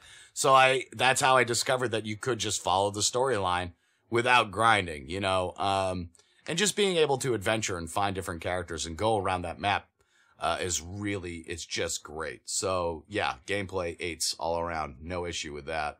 Soundtrack, James, hit me. I gave it an 8. It was this is the game of 8s for me. Yeah, it was, dude. It was crazy just 8s. Dude. It was just, the music was awesome. I thought, I know the voice acting wasn't really, they weren't saying anything. It was kind of like just garble, but it was just fun because all the characters had their unique, voices, and I don't know, the effects, everything was just top notch. So a solid 8 for me. All right, you calling it 8? I'm calling it a 9. I'm jumping up, and here's why. I'm jumping it up a bit, and here's why. First off, I love the music, and I think whoever they have doing the music for these games is a genius. He just, the music is so well done. And, you know, yeah, the voice acting in the game is like blah blah blah blah blah blah, but like the narrator. Yeah. Oh, yeah. That part. Yeah. The narrator is the guy's voice is just so good. It's just like that. You know, it's hard to comprehend. Like he does the voice in whatever their last release that was so much fun too. Battle Block Theater. Yeah. He did the same voice. He was the narrator for a lot of that stuff. And you know, like, you know, like that character. It's so good. And like, I didn't get sick of his voice. So I love the narrator. I love the music. Yeah. And the combination of all that stuff really the voice acting was really good. It was excellent with that. So gave it a 9, soundtrack 9. James, storyline, hit me. I gave that one a 9. I thought the storyline was pretty close to perfect. It was fun. It was sad. I mean, you know, you the first thing in the game is, you know, your son gets killed and you start out on this adventure. So right from the beginning, it kind of like gave me a, like, he doesn't it pulled die. on those tear jerking, you know, because, you know, when you have a kid, you know, you think about these things. He's fine. He's up in space. Everything's okay. But, you know, yeah. So I thought that was, you know, an important part. And then, you know, just the adventure, the way the storyline unfolds. I mean, it's good because, like, as you play the game from the first, it's kind of like you're just playing the tutorial and you don't even feel like you're playing a tutorial. It's just kind of like they just kind of jump you into the game and you're so enwrapped in the story that you just keep going and going and going. This is one of those games that, you know, when I first opened it up, it was like the first night, it was like you put your head onto the computer, you know, you're looking at the computer, and then all of a sudden 5 hours later, you're like, whoa, I need to yeah, because you get so enthralled. So I think I gave it a 10. Whoa, perfect score. I know. I gave it a perfect score for storyline. You know why? Yes, a 10. Here's why. There's multiple reasons that go into the 10 score. The same reason Doom got a 10 on a couple of things, and the same reason why Overwatch got a 10 on a couple of things. The reason why is when you've got a crew that's working as hard as they work to put minor small details in that may or may not make the game. For somebody who plays the game like this much, they're going to love this, you know, the little details. For somebody who plays the game that much, they're going to love the little details. As far as I'm concerned, the storyline is completely flawless because yes, it does start with the whole entire, sad beginning. And as you continue forward into the game, you see less sad beginnings. You see that it's all kind of a joke. And I think that's what makes these things so good. And there is like dark moments in the game. Oh, yeah. As there There's are a lot of dark every humor. single. There's a lot of dark humor. But Behemoth games are all about dark humor. They're about adorable characters in extremely dark humor. Kind of like that Happy Tree Friends stuff, a little bit. Yeah, Gory, it's a little bit like cute. that. Yeah. You know, I mean, Battle Block Theater had a lot of dark humor. You know, Castle Crashers had a lot of dark humor. Alien Hominid had a lot of dark humor. So going back from, you know, the beginning of their big published titled games, they have tons of other games in between. But going back from those, like, yeah, man, those some really good dark humor, really good story telling, really good writing. I give it a 10. Multiplayer, James, hit me up. I gave it a 7. I didn't play around too much with it. I connected a couple of times, but I just found myself just wanting to play by myself. So, but from what I've seen, you know, there was a little bit of technical problems, but you know, we played the game early on, so I'm sure they're going to iron out all of that. Yep, and they have ironed out some of the. I gave it an 8, and I don't know if you saw, but within the first week that the game came out, if you go back on the You Should Play This Facebook page, I spent a whole entire day making sure that I was number 1 on the day. On Xbox Live, I was number 1 in the multiplayer. I hit number 1. I actually beat the guy by about 2,000 points. Whoa. And yeah, which is crazy if you think about it, because you get about 53 points a match. Yeah. So I beat the guy by a very high margin, and I made sure I just kept playing. He would try to catch up with me occasionally, But between the two of us, we had beaten everybody else by a couple thousand, regardless. See that? So, Behemoth, you listening, man? That's your number one, player right there, Jeff. I worked my butt off. And you know what? I think everybody playing video games, they should always try their best. But if you're going to go out and you're going to go out to conquer a score or a record, you play until you can't play no mo. Yep. And I put like a solid 13 hours on that game that day. Dang. And that's just that day. I have a rule where I have to play the game a minimum of at least 5 hours. And I knocked that out with this game. Oh yeah. The first day I had it. Overall, I give the game an 8.75, almost a 9. Mine's an 8, so this is definitely in the creme de la creme. 8.5 for the You Should Play This. Yeah, 8.5 for the You Should Play This universe. That's a good one. Yep. That is a good score. Pick up this game. Pick up this game. No question. Pick up this game and try to play us online. Bring it on. I'm not as scared of you. No, it's like one of the best games, like without a doubt. God, Behemoth, just keep making some of the best games you can possibly make. Yep. I loved every second of it. But yeah, I think maybe we should get into the next break. I don't know about you, Yeah, and we got a public service announcement brought to you by You Should Play This and the Ad Council. So let's check that out. Everyone needs a helping hand from time to time. We don't always possess the ability to answer big questions on our own. When you are hurt or confused about what happens around us, sometimes it's hard to see the light at the end of the tunnel. But believe me, there is one. If you're like 1 in 4 people in the world, you suffer from a form of depression, and you're definitely not alone. To get help, it's simple. Call 1-800-273-8255. They answer 24 hours a day and 7 days a week. Or go to their website at suicidepreventionlifeline.org and live chat with a representative. Everyone needs a one-up every now and again. And sometimes that's all you need to get to the next level. All right, folks, we're heading into the break with Lame Genie, and we'll be right back with the Ring Review. Bam!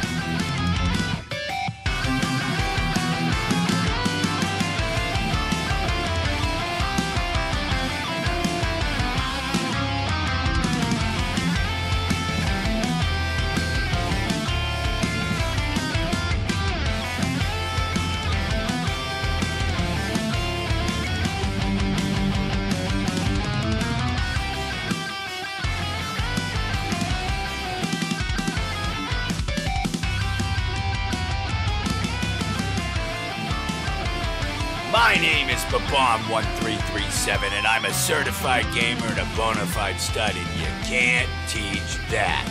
And this right here, this is Doza the PC Exposer, and he'll outgame you and outbrain you, and you can't teach that. Give it to him, Babom! Bada boom, here comes the Ring Review. How you doing? 1, 2, 3! All right. Nice. Enzo and Cass kind of taking a step back, though. Yeah. Recently, Enzo and Cass kind of taking a step back, and that's because of that amazing WrestleMania moment. I mean, we haven't done a Ring Review in a while. Yeah. And we've missed a couple pay-per-views, but that WrestleMania moment, baby, when the Hardy Boys came back to WWE and won the tag team belts, it was one of the most amazing. I'm getting goosebumps just thinking about it. It was like one of the most amazing things. We had an awesome group of people over here. We had about 12 people sitting in the living room. We had a couple people, in the kitchen watching on the other monitor. We had a really good group in here. And, everybody was they jumped up out of their seats when they saw the Hardy Boys come out. And, that's exciting stuff because they've been everywhere. Yep. And, it's crazy what's going on with TNA with them, huh? Dude, yeah. What? I mean, dude, they're losing everything. I don't know what's going on. It's like one guy after another is jumping ship from TNA, but like TNA has the audacity to try to they started off with a small lawsuit with the Hardys. Yeah. And then like that got dismissed. And they also sued Billy Corgan. And like I'm a huge Smashing Pumpkins fan. I'm a big Billy Corgan fan. Too. But Billy Corgan's got some comeuppance going for them. There's rumors out there that he's buying NWA right now, which is gonna be crazy if he buys that and turns it around. I mean, they're deep in debt and there's a lot of problems with them. But if he does what he wanted to do with TNA, with NWA, stuff's gonna get real quick. Yeah. But TNA is now currently suing the Hardys for the Broken Hardy brand. Oh, dude, not a good move. Not a good move. Especially now they're signed to the WWE. I mean, they've got some big guns behind them. That's the thing, man. Like, if you were going to do it, I would have done it while they were under Ring of Honor. Yeah. But now they're in the WWE, and now you're talking about Vince McMahon money. This isn't... When Vince... Like, regardless of what kind of person Vince McMahon is when you leave the company, when you're in the company... McMahon has you under that umbrella. Yeah, he takes care of you. He's not afraid to defend you. It's up, dude. It's his livelihood. Mm-hmm. He could be wrong, but he will outsue you because he's got the cash, and that's just the way he is. It's pretty crazy. I wouldn't have done that. I wouldn't. Jeff Jarrett's an idiot. I don't know what the hell he's thinking. Yeah. But. Enough about TNA and enough about the Hardys because we got Backlash coming up. It's coming out on my birthday. Oh, yeah, it's coming up. I forgot about that. Yeah, I know. Oh. You know what I want this year? What's that? Nothing. I want a day of silence. Oh, yeah. The older you get, man, the more it's just like all you want is like a good beer and just to kick back and not have a complicated day. No, Aaron's forcing us to go to Fun Spot, which is fine. I love going to Fun Spot. It's not like a forced thing, but I gotta drive. It's a beautiful drive, though, man. I mean, you know, fun. It's a nice, I know. So, but we're going up on Saturday. We'll be there all day Saturday. We'll play some video games. We eat some crappy food. Yeah, was that It'll be place fun. Across the street? It was the Looney Bin. The Looney Shout Bin. out to the Looney Bin. I love the Looney Bin. So the Looney Bin's like kind of a rusty biker bar, and the bartender loves me. Every time I go in there, I walk through the door and she's like, "You're my favorite Flatlander." And I'm like, "Oh, thanks." Like, is that the owner's wife? That's the owner's wife. I have no idea who it is. But Flatlander, if you don't know what a Flatlander is, that's like mountain people speak for city boy. And I'm like, I don't know if I don't know if I'm per se a city boy, but that's fine. I'll take it. I mean, I'm a city boy compared to them. No question. Yeah. But I did grow up in the woods, if you think about it. A small South Shore town. We have one stoplight in the whole entire town. Still do. So it's not exactly the city. But anyways, shout out to the Looney Bin. Love the Looney Bin. And, as a side note, since we're talking about wrestling, shout out to Duke Loves Wrestling podcast. Duke. We had WrestleGamia. Yeah, I saw that. WrestleGamia 17, where I, soundly defeated Duke. It was a lot of fun, and it's a lot of fun to work with Duke. And, on his show, when he's on, we do the kayfabe reality, but really working with him and, Mike, it's been so much fun to work with these guys. And we have a lot more stuff in store for you because we always have a good time on the podcast and we always have a good time going back and forth with each other. Yeah, watch you guys on Facebook. Shout out to, and that's where I get your guys' feed. I always see the back we were and forth. having fun. Dude, he was brutal. He was hitting me with stuff. And I was like, dude, come on, man. Cause it wasn't just I don't care if you're going to make fun of me and take my picture and make me look like an idiot. I get that kind of stuff. I get that's how it works. But then he'd be he'd put something up and my mom would comment on it. And then he'd be like, "Oh, Mrs. Taberi, don't worry. Under the Duke, all women love the Duke." And you're like, dude, don't talk to my mom like that. Dude, come on, Duke. That's absurd. But Rock on, Duke. Thanks so much for doing this, and we really are excited to do more stuff. He's coming up to Fun Spot with us, Nice. so that'll be a good time. Yeah. That being said, let's get into the next pay-per-view that's coming up, Backlash. Yeah. It's a SmackDown pay-per-view. We got some predictions. What are we thinking here? I'm not 100% sure what they're doing with the women's belt on this. Yeah, me either. Like, even after watching SmackDown this week, I'm like confused. I'm like, what are they doing? Like a it seems like Daniel Bryan's obsessed with the concept of a 6-pack challenge. Like every other thing, he's like, I'm 3-on-3 6-pack challenge. It's like listening to Teddy Long. Like, you're going in a tag match against The Undertaker. It's the same thing over and over again. And you're like, all right, what are they doing? They just acquired Charlotte Flair. Yeah. I don't understand it. Like, are they making her face? What do you think? Do you think they're going to make her face? Like, what's going on with this? They might, but then I bet they'll heal her back up. I don't know. So. Yeah, I guess she is the daughter of the dirtiest player in the game. Sure. If you're gonna, I don't know. It's just a weird work. They got Naomi, they've got, Becky and Charlotte doing this really weird 3-pack thing. Maybe right after the match, Charlotte, they'll win and Charlotte's gonna knock Naomi over and hit Becky over and be like, I'm the queen, and everybody's gonna boo her, or she's gonna see I don't know. I have no idea. She works best as a heel, though. There's no question about that. And I will say SmackDown has suffered since Alexa Bliss moved. There's no question about that. And big ups to Alexa Bliss for being the first women's champion to win both the Raw and SmackDown Women's Championship belt. Yeah.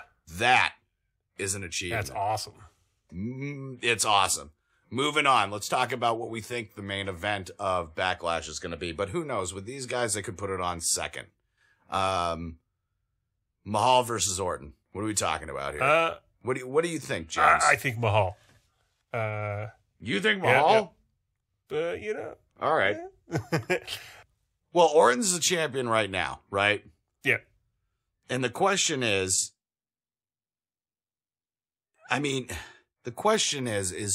do they have enough faith in Mahal to have him carry a heel title reign? He got the pin on Randy this past week on SmackDown. Okay. It was another 6-pack challenge match, which is also, it makes me laugh every time. This is how many 6-pack challenge matches can you have? But Mahal versus Orton, Mahal has always been looked at as a enhancement talent. And this feud with Orton has picked up some popularity for him. Is he going to come in and take the belt? I don't know. I'm having a hard time. You have him, though, so we're going to note that you have him. I'm going to say that Orton keeps the belt.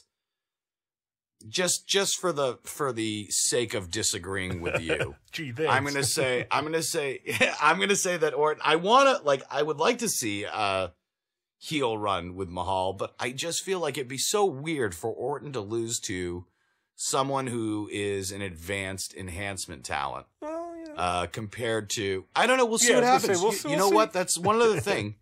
That's one of the big things, especially about the way WWE has been with SmackDown compared to Raw. The predictability is way different on SmackDown. Like, it seems like Raw, you can almost call the matches down the line. Yeah.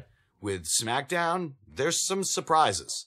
So I'm good. I'm good with that. I don't know. Maybe. All right. You know what? I'll agree with you. Mahal. I'll take Mahal. We'll go with both Mahal. It's hard. It's hard for me to say. All right. So here's a prize fight. You got Kevin Owens versus AJ Styles for the U.S. title. Yeah. This one could go either way. It really could. All right. So AJ Styles was supposed to have the sleeper match at WrestleMania versus Shane McMahon. Turned out being one of the better matches at WrestleMania. That truly did cement him in a way that you wouldn't possibly think.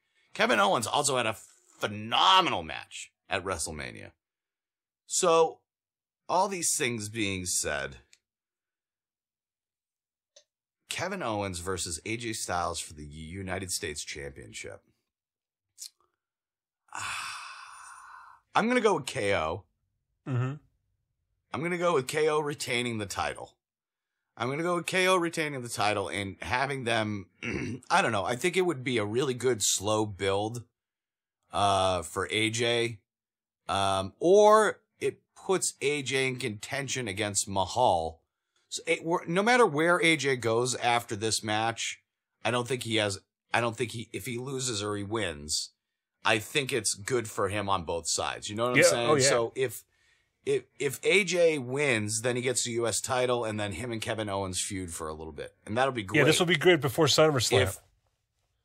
Oh, absolutely, before SummerSlam. I mean, SummerSlam. You know, the whole idea is if he holds on to it, if Kevin Owens holds on to it, that's the other thing. If Kevin Owens retains, it could be an extremely slow build for Jericho to have a return match at SummerSlam. You know, Jericho's out touring with Fozzy right now. If you haven't followed Jericho on Facebook, he's out with his awesome metal band touring the world, playing all the rad metal fest right now.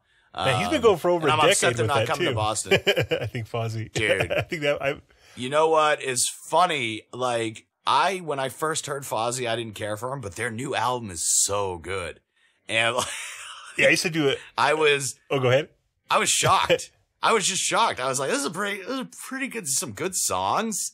It's got a lot of energy. Which label is he on? You know, like, it's good. I remember back in 2002, I had a little know. heavy metal show in Los Angeles called LA Metal, and we used to get music videos from all. I think it was either Metal Blade or it was Century Media. It was probably Century Media. They're always sending us stuff, and we got Fozzy's video, and we put it on there. We put anything on our show, but it was kind of a chuckle at the time, but. I don't know. Yeah, but now it's kind of crazy because you look at it as a chuckle at the time, and now you're looking at it and you're like, wow, especially the new Judas, the new song that just came. I mean, that song hit #1 in metal on iTunes the day it came out and was #4 in rock and roll. Who would have thought that would have happened? Like, you know what I mean? Like, you know, so hey, good for Jericho. So that being said, if Kevin Owens retains, I don't really see them putting him against any other talent other than, I mean, because they got Sami Zayn. Sami Zayn, if they do a Kevin Owens Sami Zayn brawl again, it's gonna be short lived because the last one lasted maybe one match too long, and it was good, but it'd be tough. So if they're going to do it and they keep Kevin O retains, it's going to be a build up for months for Jericho to come back. And they're going to do all sorts of cute little hidden things like Jericho popping up in the crowd, you know, in between tour dates. And that will be fun stuff for them. You know what I mean? So either way, either opponent, if they win or lose, they'll be fine. Like, it's not going to hurt their, it's not going to hurt their momentum. It's not going to hurt their look, and it's not going to hurt their title reign like expectations. So I don't know. If I'm going to go, I'll go with Kevin Owens. I'll go with Kevin Owens retains. What do you think, James? Yeah, I'll go with Kevin Owens too. Yeah, you go with Kevin Owens too. All right, we're 2 for 2. All right, we're 2 for 2. We're 2 for 2. Tag match, and like honestly, like I didn't even realize this, which is kind of funny. I watch SmackDown every week. I watch the pay-per-views. I watch Raw. I love wrestling. I'll watch it all the time. I forgot that the Usos had the tag belts. Yeah. Like, I forget week to week that they're tag title champions. Which kind of goes to show you what they might have missed with Heath Slater and Rhino. Maybe keeping them a little bit longer might have been a better move. But hey, they moved those guys up to the flagship show. Maybe that was the right move. I don't know. So we got the Usos versus Breezango. I don't know. You know, I would say probably Usos. Big Samoan guy. Yeah, I guess. Here's the thing. I don't not like any of these wrestlers. I like Jimmy and Jey Uso, and I like Tyler Breeze, and I like Fandango. I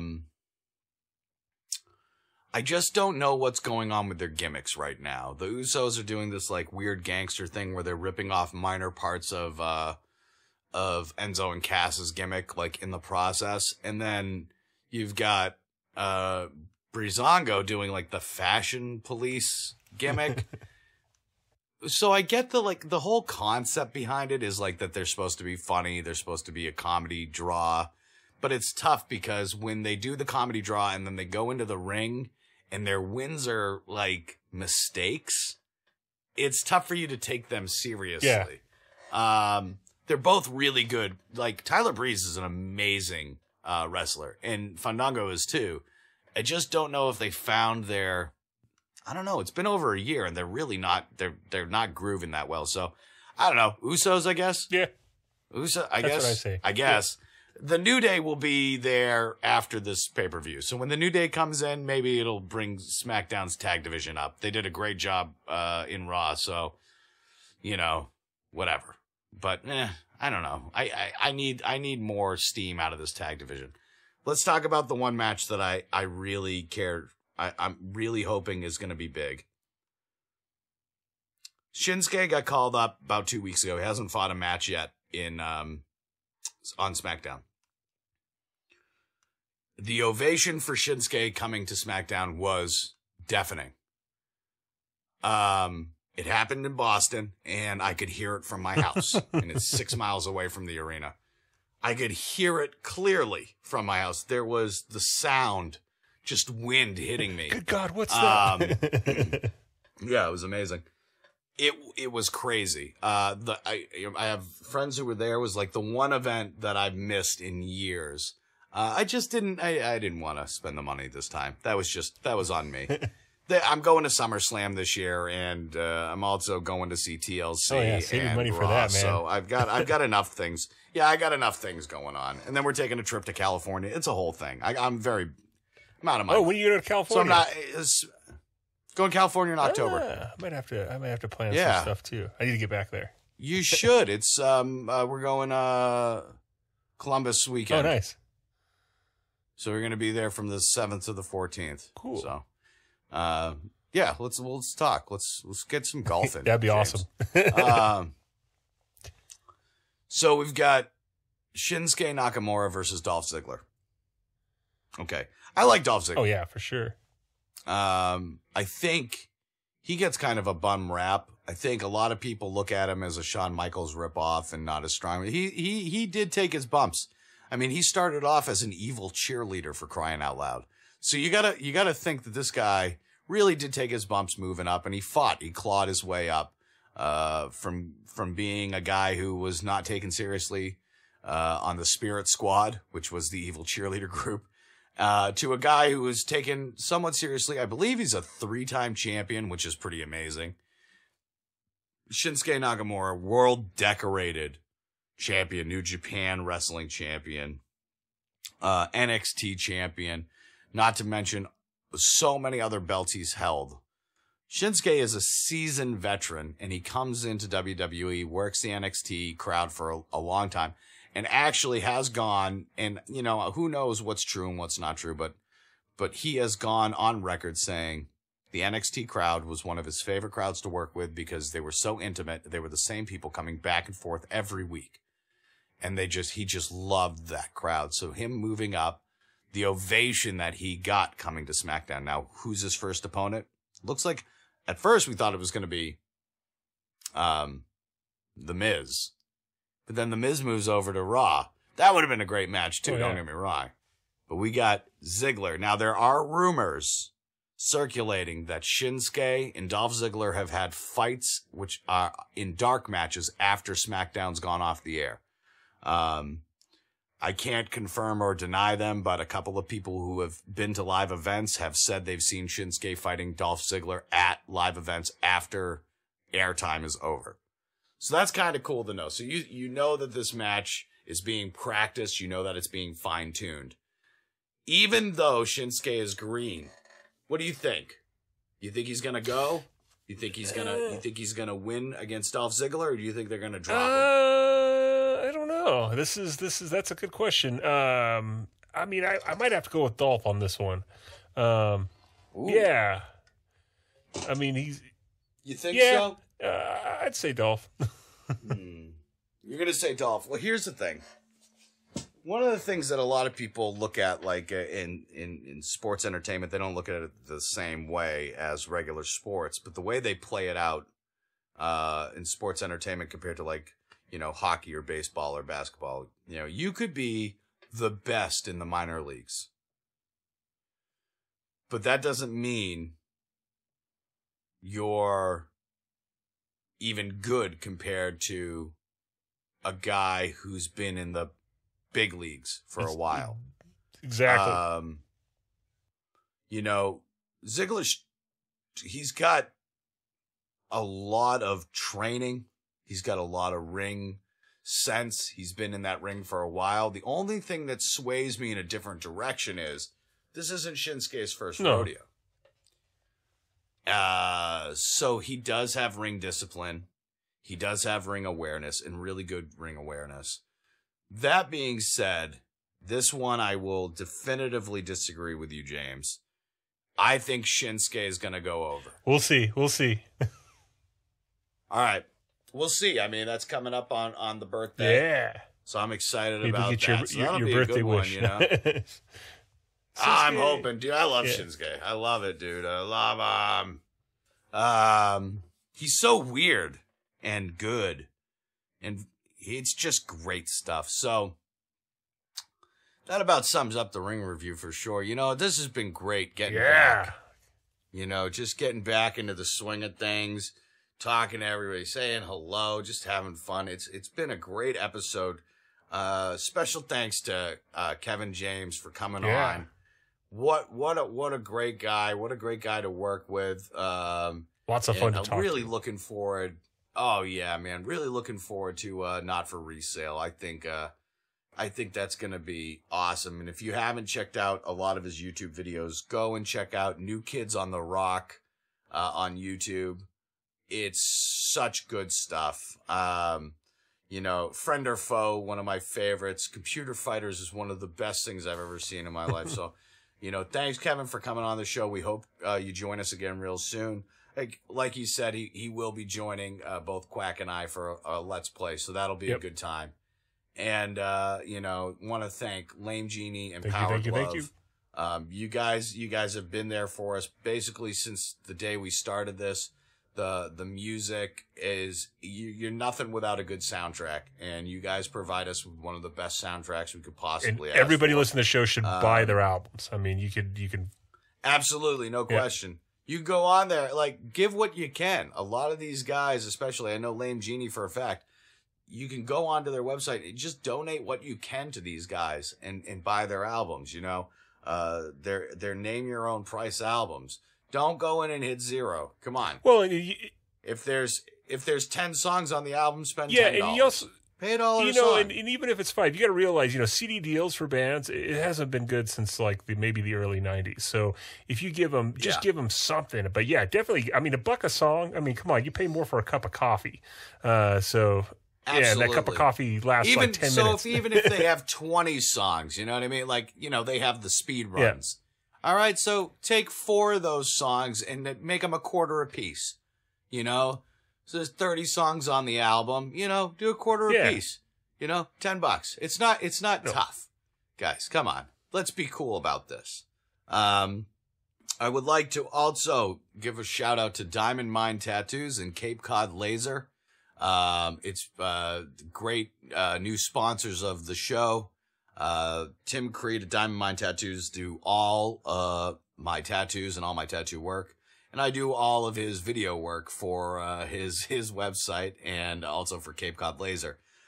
So it's been great working with them. Really psyched about working with them. Good people. And if you need a tattoo and you're in the Cape Cod area, that is the place to go. 53 Main Street in Buzzards Bay. Don't forget to check us out on Facebook, Instagram, Twitch, and YouTube at You Should Play This, or on Twitter at Should Play This. Or of course, you can always check us out at YouShouldPlayThis.com. As usual, James, thank you so much. I don't think I would have the ability to do this without one of my best friends in the world constantly berating me and making me do more work. I believe in you. No, man, it's so good, dude. You know, I appreciate it, and it's great to be back.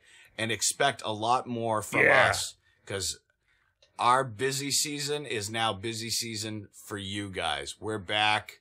We're ready to roll. We're gonna start digging holes and taking souls. That's what the Undertaker said, and then he retired. So we're not going to do what he did. Hey, I have to say too, man. I mean, this is good. I mean, I very much enjoy working with one of my best friends too. I mean, anytime. I mean, we're kind of. I mean, we're a little closer now. I'm in Colorado rather than California, so I mean, but this is one of those times where, I mean, we talk to each other online all the time, but it's so good to like be able to call, and then we're just sharing this moment. I mean, we edit some of the banter out when we're taking a break, doing what we got to do, but we try to show you our conversation. That's all this is just a conversation between two friends about things we love. Yeah, man. And it's true. It's a conversation about things we love. Some of it's predetermined, but that's life, man. We're the Kayfabe podcast. Well, thanks again for hanging out with us. You Should Play This audience. My name is Babam1337. This is Dozer, the PC Exposer. And we will see you next time. Later. Bye, everybody. Bye-bye. Still doing it. That's great. It's always that.